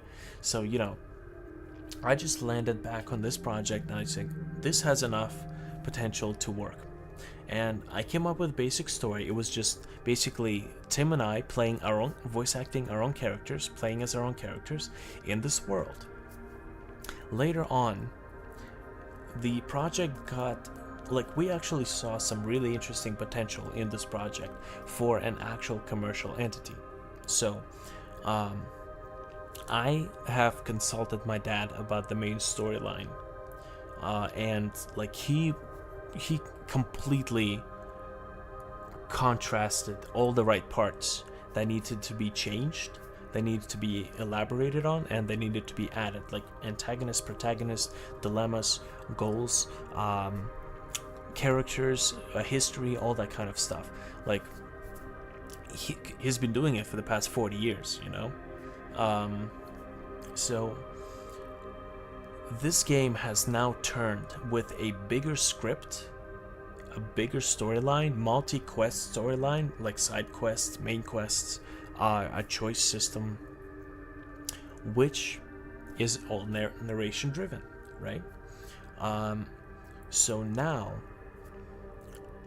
I'm working essentially on, there's going to be 3 pairs of 2 protagonists, and in order to play the story, for now you'd have to play with your friend, otherwise you just play arcade mode, but this is just something for me to figure out. I just need to figure out a system to have a second character without having a second player. But anyways, the whole system here, the whole system here, it evolves around 3 pairs of protagonists, and they have their own story arcs, and the story arcs interact with each other, but this isn't just a compilation of levels anymore. It is a story driven game. It is a narrative driven game. So what I'm doing right now is I'm working on the demo. These are all the levels that will be available for free, and the demo is essentially a story of its own. It's a side quest. It's a side quest with a story that should be compelling enough to convince people to invest into this project further. Now, this means I can actually have my dad work on this project and put forth the best drama building techniques. God knows he developed a system for it, and man, it's becoming a huge story.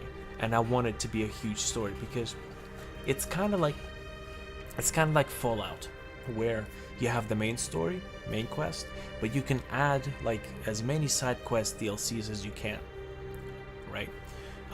But in this case, they're not gonna be DLCs because we're gonna be charging like $20-25 for the game, but we're gonna keep adding new content to it because I basically built a Lego constructor for making new content very quickly and very efficiently, right? So that's kind of important. In this case, making new content is really mostly about making new levels, maybe programming a couple of additional assets, but for the most part, we're going to be we're going to start with the demo and early access. So 2 entities. They will be released at the same time. The demo will be for free. People can play the demo, play the story. The story will conclude itself. They'll figure out if it's worth for them to invest into this project. And the early access is the prologue to the main quest, the main storyline. And this is the one that they can actually purchase as early access to invest into this project, so that I could hire some pixel artists and they could do some proper tiles, just redo the whole thing visually. You know, there's probably going to be a whole bunch of stuff that I will want to leave here, but I think for now it works. Like right now, I'm not too fond of the visual aesthetic. There's a lot of different styles going on here happening at the same time that a professional artist would avoid, right? I have pixel art blended in with like vector art, well, vector animations, or sorry, vector masks for lighting, and I have non-pixel art lighting, sprites, all that kind of stuff. For the most part, I needed to hire pixel artists in order to do main character animations. I like idle, run, jump, something that's more than just one sprite change, because that's all it is right now, one sprite change. Some more artwork, some better backgrounds, all that good stuff. And we can just continue working on the game. So, you know, yay. So, and this game is not going to be participating in any of the sales, specifically because we're charging $20 for the game, like 25.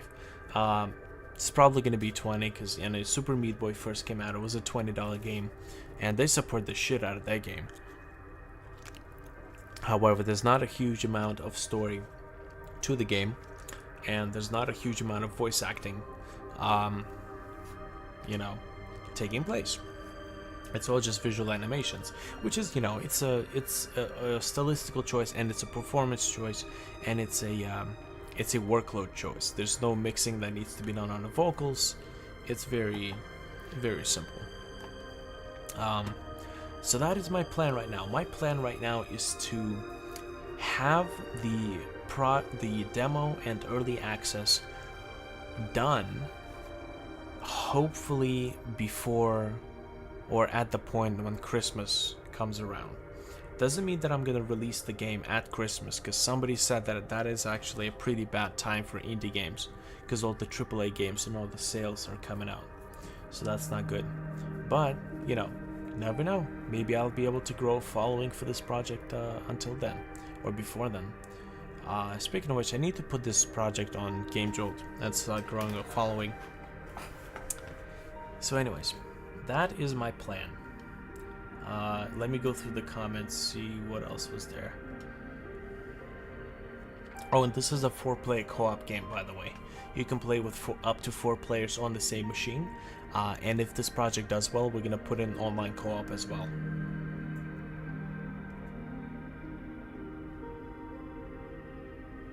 If I had a nickel every time a loop froze.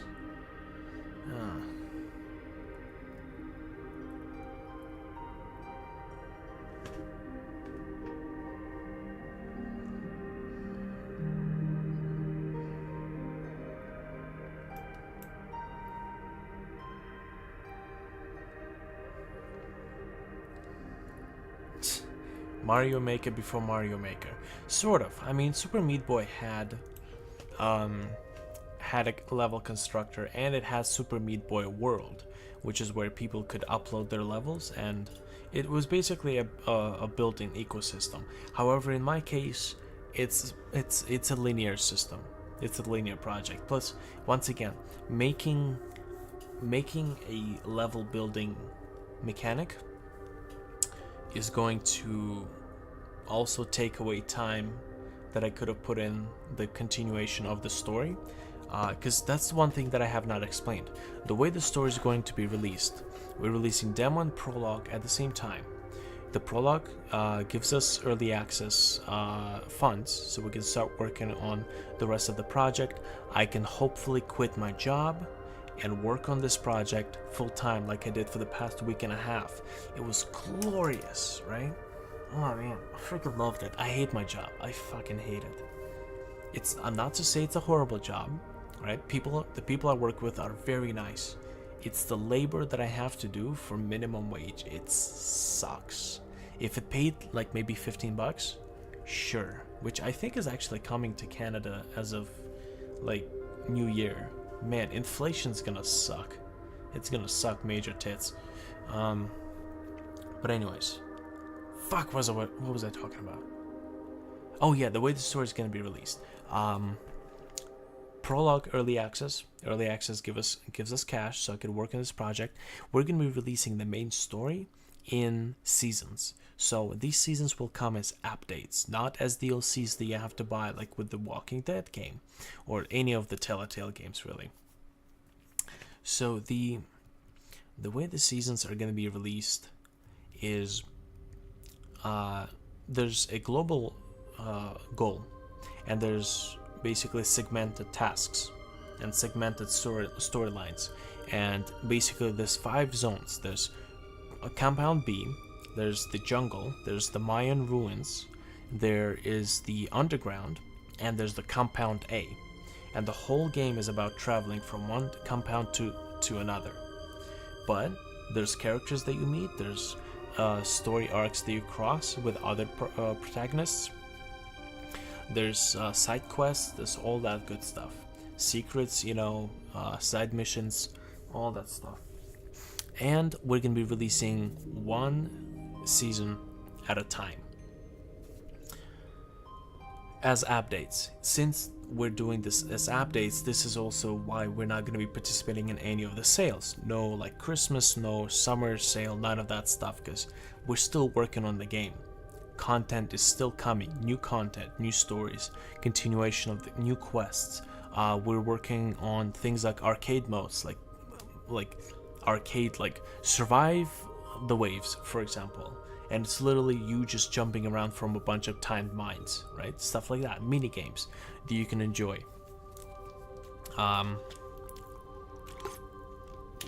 Challenges that you can complete, which will unlock more levels for you to play, right? Because I don't really believe into achievements as a valid resource of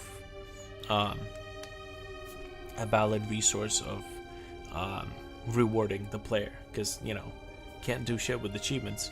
But I can give an achievement as a result of unlocking these additional levels for completing a certain challenge, so that should be okay, just for the sake of having it there. Okay, which is hilarious. Did you just call it no longer a Cuphead compilation of levels? I don't think so. I don't remember. It's no longer just a compilation of levels, not a Cuphead compilation. Although maybe, I don't know.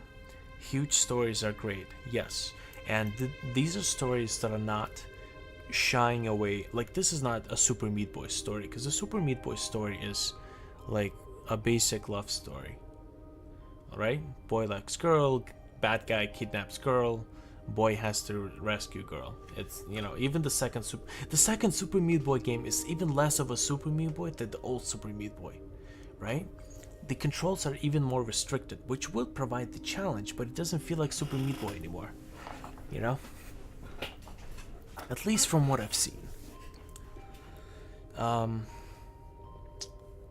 Yeah, man, Cuphead looks like a really cool game. I don't think I've ever seen anybody take the old graphics, like old cartoon style, and turn it into a game. That was a really neat idea. I hope these guys made a fuck ton of money off of that game. Well, as I said, my plan. Okay, so answering, when do you think early access is going to be happening? As I said, my plan right now is to finish the game, finish the prologue, which is the demo. No, prologue, which is the early access, and the demo, which is this, Trial Course 6, to finish this by Christmas. It may happen, it may not happen, but that is my plan. So after that, I will figure out when's the best time to release the game, whether or not it's even whether or not it's even a good time to release the game, I will have to see if I have grown enough of a following for the project, which once again will start happening when I put my game on Game Jolt and itch.io and start promoting the shit out of the project, and essentially trying to spread as much word as possible. And that will happen when I have something that I can already publish, so a demo and a prologue, early access. So like somebody did say, Christmas time is not a good time for indies to publish their games, because all the sales are coming in, all the AAA games are getting released. It just sucks all around. All the big titles are wanting the chunk of the Christmas money.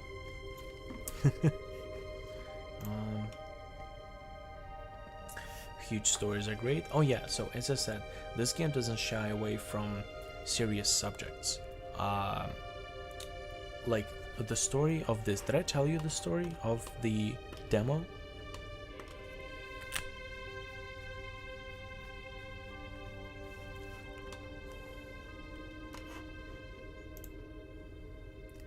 That's a hacking ton of planned content. Yeah, it definitely is.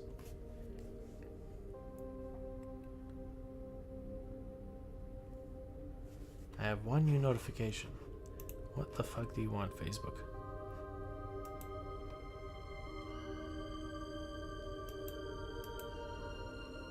Oh, for God's sakes.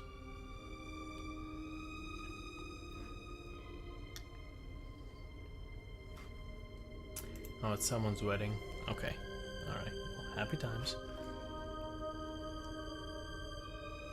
Okay, so you don't want me to tell you what the story is about and spoil it, because the story, like, it's pretty heavy.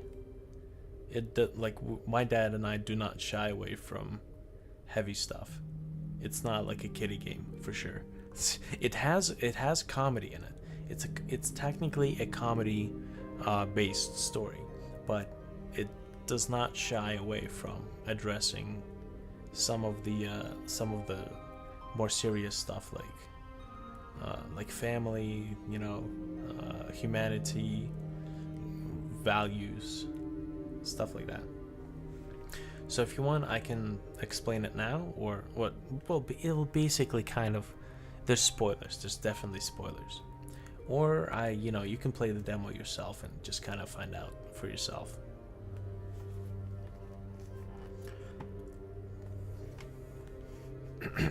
I've been kind of stuck in this perpetual tool creation mode. Like, for the past weeks and a half, I have to say, even though the premise of me being home, like kind of home ridden, because I did this one entire week at work, 8-hour shifts every single day. I made like almost $500 that week. But unfortunately, I fucked up my foot, and I couldn't put a shoe on. It was too painful. I had to stay home. I even had to go see a doctor and get stuff prescribed. But when I was home, I wasn't making any money, but I was making so much fucking progress on this game. It is like stupid silly. So much. I've written at least a third of the total code for this game in the past week and a half, and I fucking love it. It's so cool, right? I have made additional assets like this elevator, right? I figured out, and as a result of making this elevator, check the animation for this elevator. I have made that using paths. First, I've made that as a step animation, which is, by the way, another thing you gotta watch out if you have large sprites. Every single frame of that sprite is going to be stored on a texture page, which needs to be loaded, but the texture page size is very fixed. So if you have a lot of large images with animations in them, that means the game's going to have to address more texture pages in order to load stuff, and it doesn't store all of them at the same time. It loads them, first it loads one texture page, and it loads the stuff from there, then it goes to the next one, loads the stuff from there, and it goes to the next one, loads the stuff from there, right? And the more things you have distributed in the texture pages, the more of these swaps it needs to do. And the more swaps you need to do, the worse your performance is. and you can actually organize these texture swaps better. But like, check this out, the animation of this elevator. I actually did that using paths, and the paths are very reminiscent of the animation curves and animation nodes you find in common animating programs like After Effects and Photoshop, CC 2017, like Flash. They're very and like Sony Vegas, for example, they're very reminiscent of that curve thing, so you can get away with some really gnarly mechanical animations at literally no expense, for resources, right? Because paths are just basically like dots with coordinates instead of frame by frame animation, which actually takes physical space and resource on the texture page. Right, so I have added the elevator asset, right? Which led me to discover the importance of texture pages. So I have removed all of the garbage that used to be taking up a lot of space on my texture pages, and I'm going to be redoing things that are really just splash screen, main menu, that kind of bullshit. All of the trash that was clogging up has cleared 95% of all my performance issues. 95%. After that, I have figured out the bullshit with the lighting system that was using 3 surfaces, which I'm now down to 1, and that cleared the last 5% of performance issues that I've had, which means now my game actually runs smoothly, right? Which is the overhead I really needed. I have made a lot of tools which allow me to minimize the amount of times I compile the game. Like if I make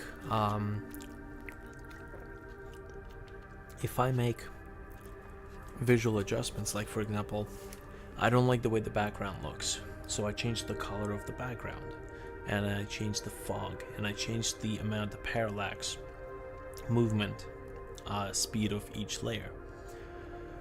And I do that inside of the actual game and save all of those variables in ini files and data structures and data files, and I just drop them back into GameMaker Studio so that it could load it. And it loads, it makes one set of files for each level. So this, if I don't like the color of the light, I go into the game, I change the light, I save the file, and just put it back in. Before, I would place all of my lights inside of the actual GameMaker Studio level editor, like right here. As you can see, there are no objects for lights. So I'd have to drag and drop my light. I'd have to go into the creation code, paste the template for the codes. I would change my color, would change my brightness, all of that garbage. And I would compile the game, wait, whatever time it took to compile, assess the level, and say, okay, I don't really like the color. Close the game, adjust it, compile again, wait the amount of time it takes to compile, assess it, and like, okay, well now I need to add some flicker. So I close the game, I add the flicker variable to true, set it to true, I set my values, I compile, wait, check. I don't like it, the flicker is not frequent enough. Close, yada yada yada. It took so much fucking time. And now I made a tool called the lighting system, which essentially, it's just that. I go in here, I go into the actual game, and I create all of my lights straight in my level. All of the transparency, all of the flicker, all of the effects, the scale, the brightness, transparency, all of the shadows are made in my actual level. It's basically the closest thing to Unreal Engine that I have. And this basically brings down my compile time to 2 in the best case scenario, right? Unless I need to add some additional functionality, which I'm inching my way to doing that less and less and less as I add the functions that I really need, right? So I can be over here and say, okay, so I kind of don't like this entire dark area down here, so I just switch on my light editing mode. I will pluck in the light over here, change the thing, you know, adjust it, snap to the thing, add some aerial stuff, add the color to it, whatever color I want. You know, I can scale it up, do something like this, you know, adjust my colors a little bit, color saturation value, all of the good stuff, saturation, right? And now I can just position it here, and that's it. I'm done.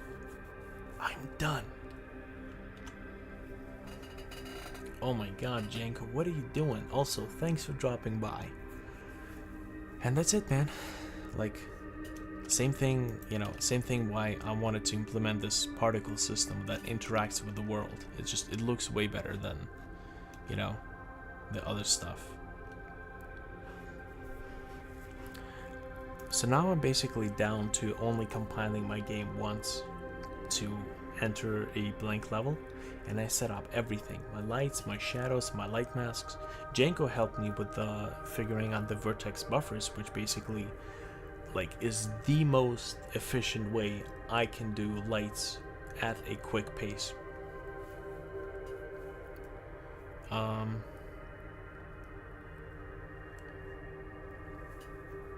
the particles have their own physics properties like gravity and weight and whatnot, but I don't need any more than that. I don't need to put any more logic into those particles than what's already in there, because I can't use these particles very abundantly, right? I gotta use them sparingly, but just in the right places. So yeah, I have made a lot of tools that help me create levels quickly and efficiently.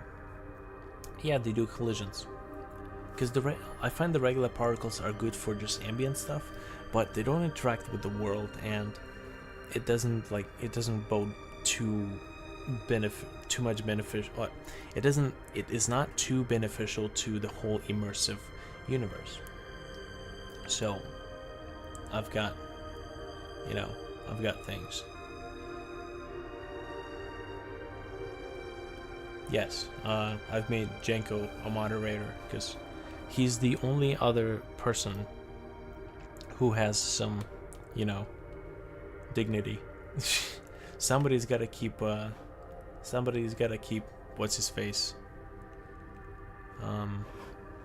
Fuck, I forget. Southpaw in check, because he'd be walking around the chat being like asking me to show him my tits, which, you know, he has no business in seeing my tits.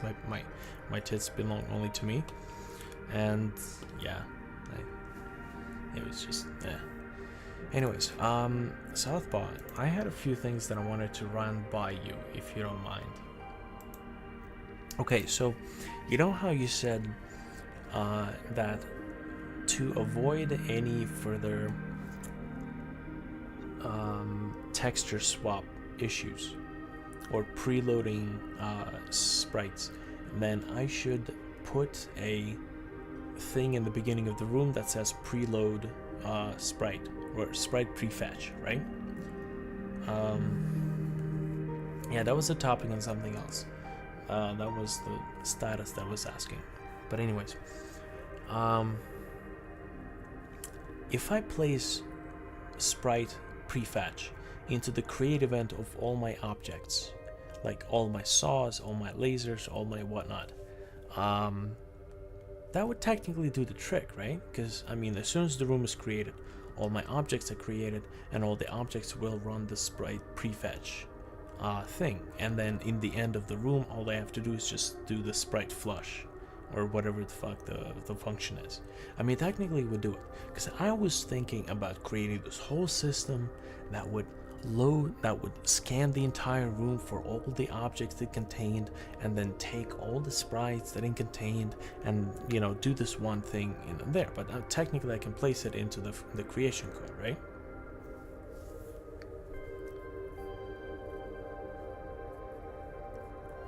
I'm not talking about texture swap, fix to texture. I'm talking about preloading those objects. Because remember that one issue that you figured out was due to large sprites on a texture page. You said that the glitch occurred at the same place in this one level. At every single time I compiled the game, this glitch would occur in the same place, which means that the game was loading a sprite when the object came into view for the first time, and that glitch wouldn't happen anymore if I went through that same place without restarting the game, right? So you said the prefetching sprites would actually help, because instead of loading up the sprite once it's time to actually draw it on the screen, it would actually load the sprite right at the beginning of the room, right?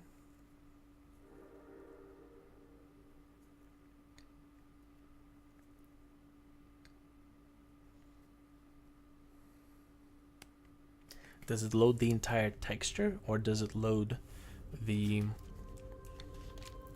Okay, so basically that was happening because that one object was contained on a different texture page, right? That did not contain any of the other stuff I needed for that level. Is that what you're saying? Because that sounds like what it is. So let's say I have one giant level, or one big level, and there's this one object called object lamp that is actually located on texture page 3, while all the other stuff that's in this level is located on texture page 1. Basically, the game glitched because it had to now go to texture page 3 to load that stuff, right? And that's where the glitch occurred. So technically, I would just have to put a sprite prefetch into the creation event so that it would actually still fetch that sprite.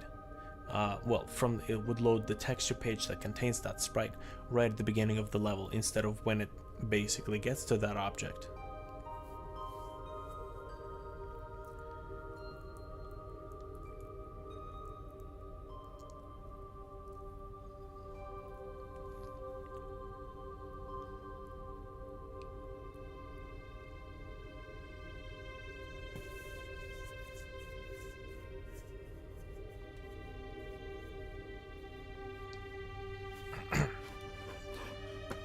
That's actually a good question. Does using this sprite prefetch on two objects that have their sprites containing on the same texture page cause issues? It's actually a pretty good question. I should ask that question by tagging Mike in it, because he is the one person who would know for sure.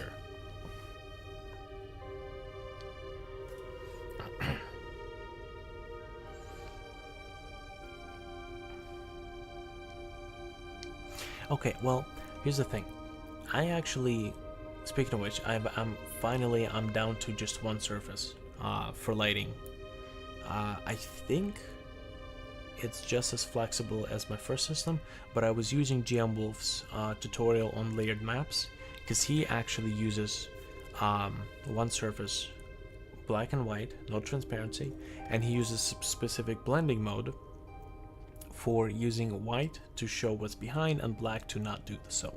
So first of all, I'm down to only one surface. Second of all, I'm down to only one sprite type for the lights, because I used to have, I still have it, but I haven't deleted it yet. Like, I had one, this one's for blending, and I have the second one, this one was for punching. Same exact lights, it's just, one's over a background, the other one's over the transparency layer. So at least that is going to, I'm gonna get rid of the transparency one. I don't need it anymore. So that's also gonna clear up some space on texture pages, because these things are like 400 by 400 pixels in size. Anyway, so that's kind of good news as well. And my performance issues are all gone.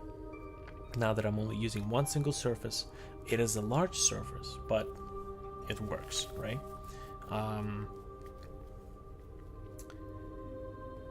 So these are just the things that I changed. So the next thing I wanted to actually ask is, okay, so I know you were insisting on me starting to use paths, and here's what I actually want to do. Once again, I don't feel like I want to use the... I don't feel like I want to use...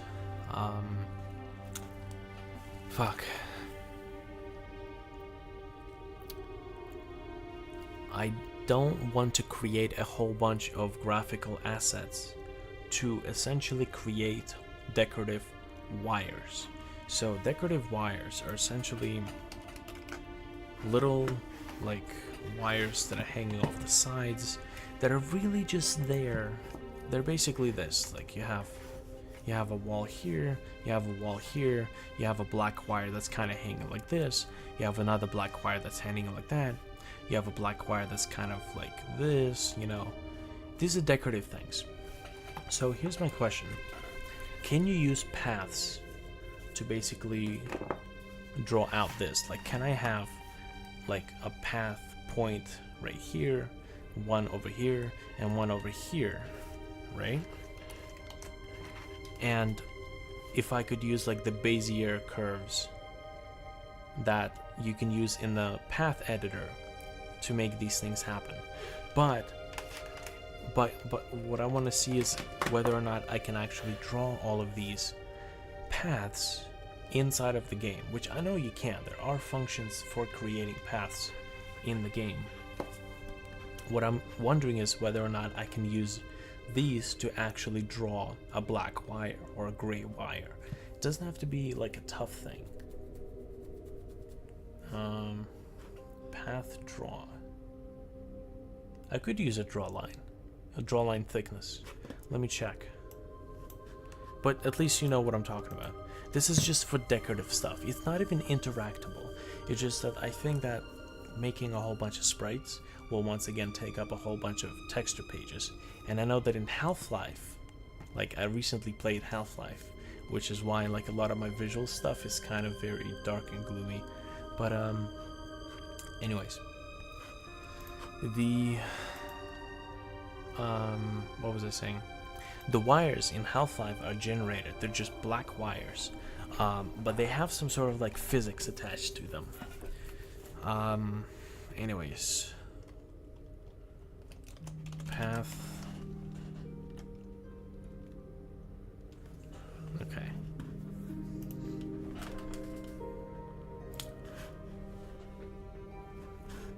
Path draw.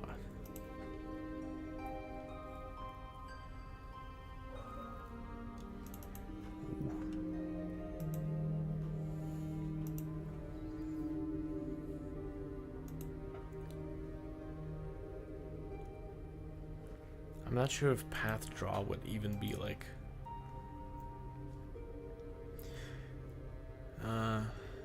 I don't know. I don't see it. But anyways. Draw the line. I know, but if I use a loop to get the path X and Y, path I better than Bezier curves. Well, paths have a Bezier curves system in them. It's just called precision.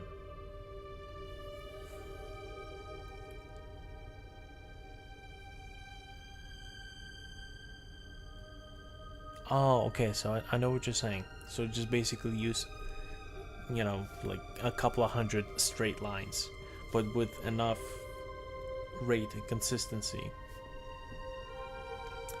so that it would look smooth. Okay, I see how that works. 2 functions from the physics you downloaded. Oh, okay, you mean that wiggly physics marketplace thing? I think I have that.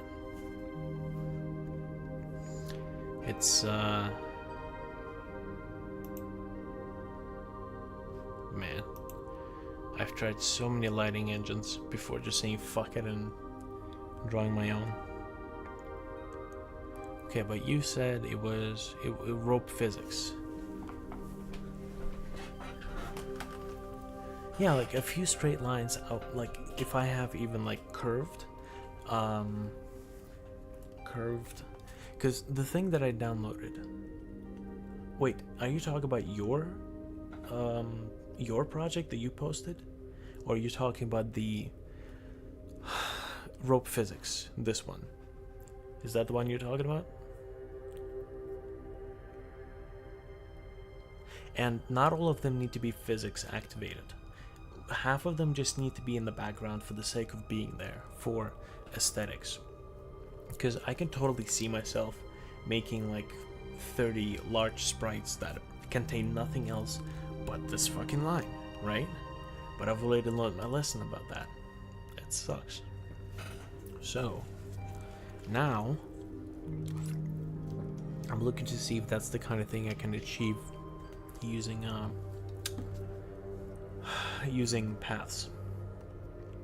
Or, you know, fucking vector line lists, which could also work, right?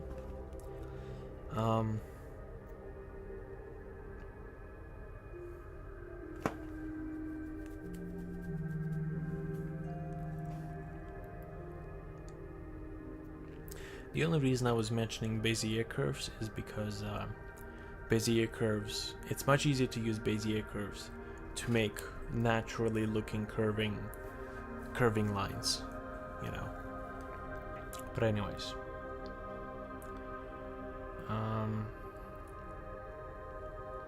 rope physics is gonna be just like custom collision particles that I wrote. They're gonna be only used in like very specific places where it could be the most effective, like long jumps where players jump over some gaps and they pass these ropes that they can actually kind of, you know, make move and interact with, just for the sake of, you know, making the world once again look more dynamic.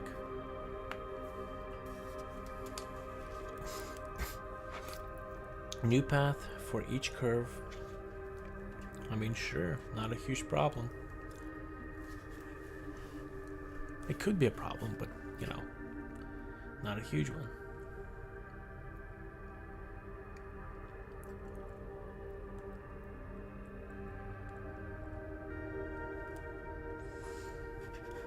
Okay, well,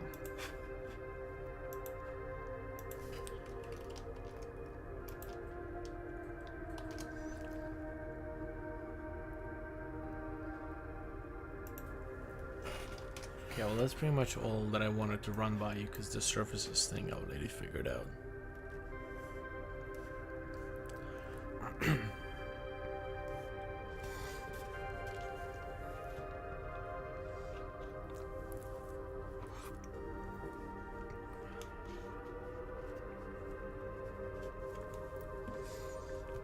I mean, you can use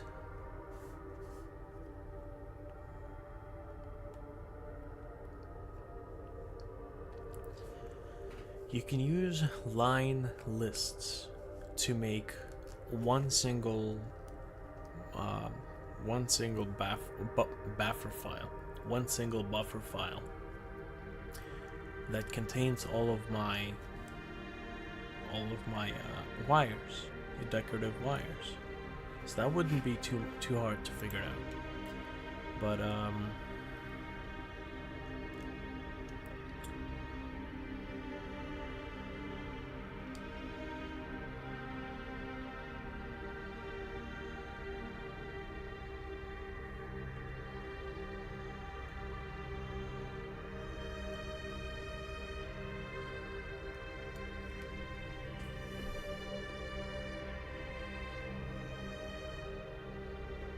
I've written an algorithm that checks how many numbers are primes. Okay. Takes 30 seconds compared to 100 seconds if you're using just I plus 2. Okay, so it skips every second. And I'm going to square it. Okay. I see.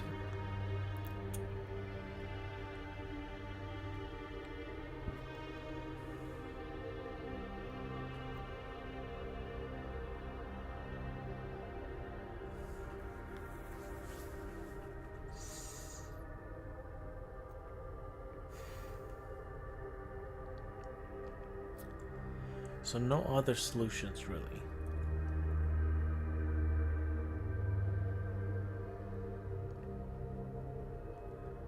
No other solutions.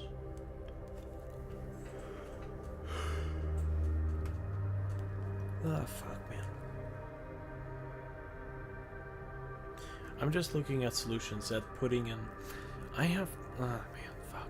Sorry, it's been like an 8.5-hour shift, so I'm kind of shot, but I still want to get some progress done.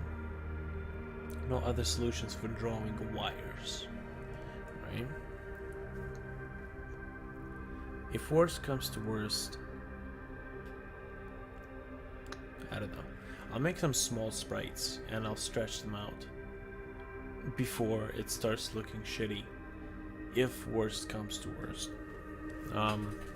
What I am, however, kind of weary is making any more dedicated files, because I'm already up to 3 files per level. 1 file containing my lights and all the properties for those, including the temporary storage for edit nodes, for the shadows and the light masks. I have a separate file containing the actual buffer data for the masks, light masks, and I have a 3rd file for my shadows.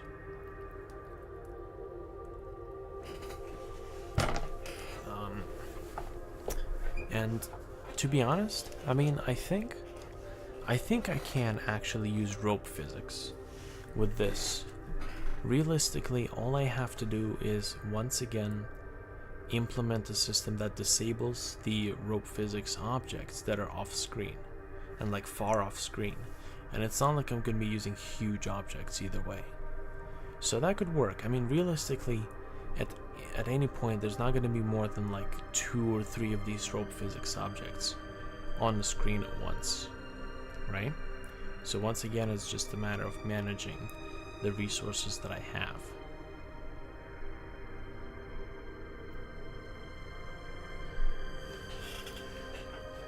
So I'll see how that works. I do need to, however, make a whole lot of more assets, because my ambient levels are looking mighty fucking empty and boring, even with the backgrounds.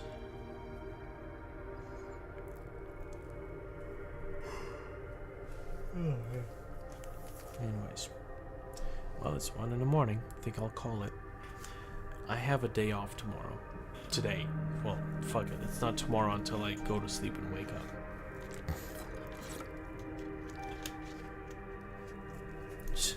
Stop, do work now. Oh yeah.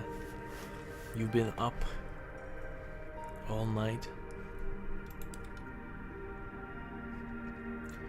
I'll test out the rope physics in a separate project.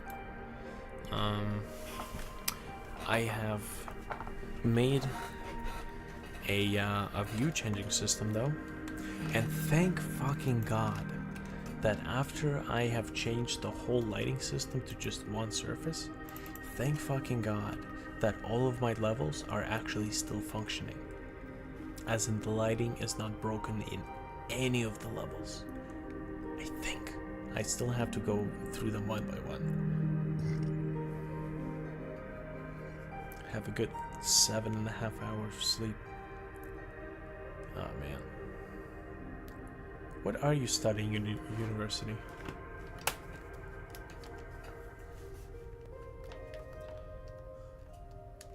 This is basically what I did.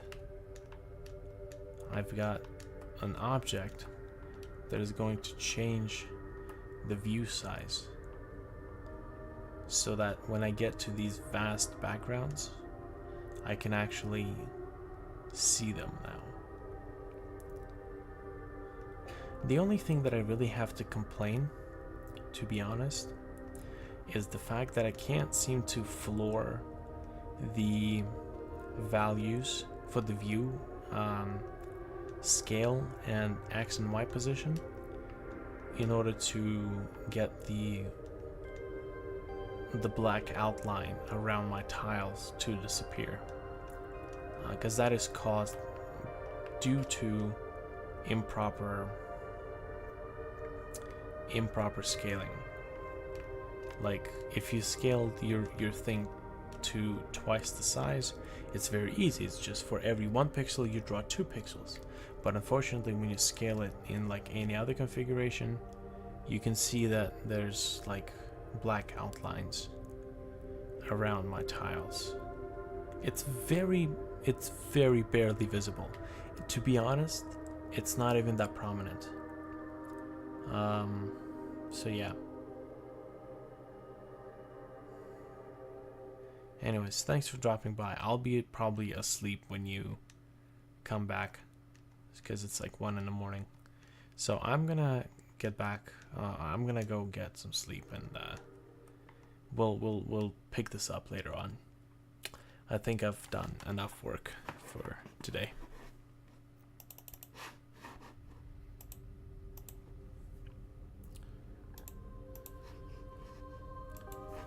Nah, it's like, dude, it's 1 o'clock in the morning right now. I need to get some sleep. It's been 8.5 hours. I've spent 8.5 hours standing at work. It sucks. I hate it. It fucking sucks. So, oh fuck. That's it. I'm going. Thanks for dropping by. See you later. I'll be streaming tomorrow. I've got a day off tomorrow. Gonna have lots of work done. Later.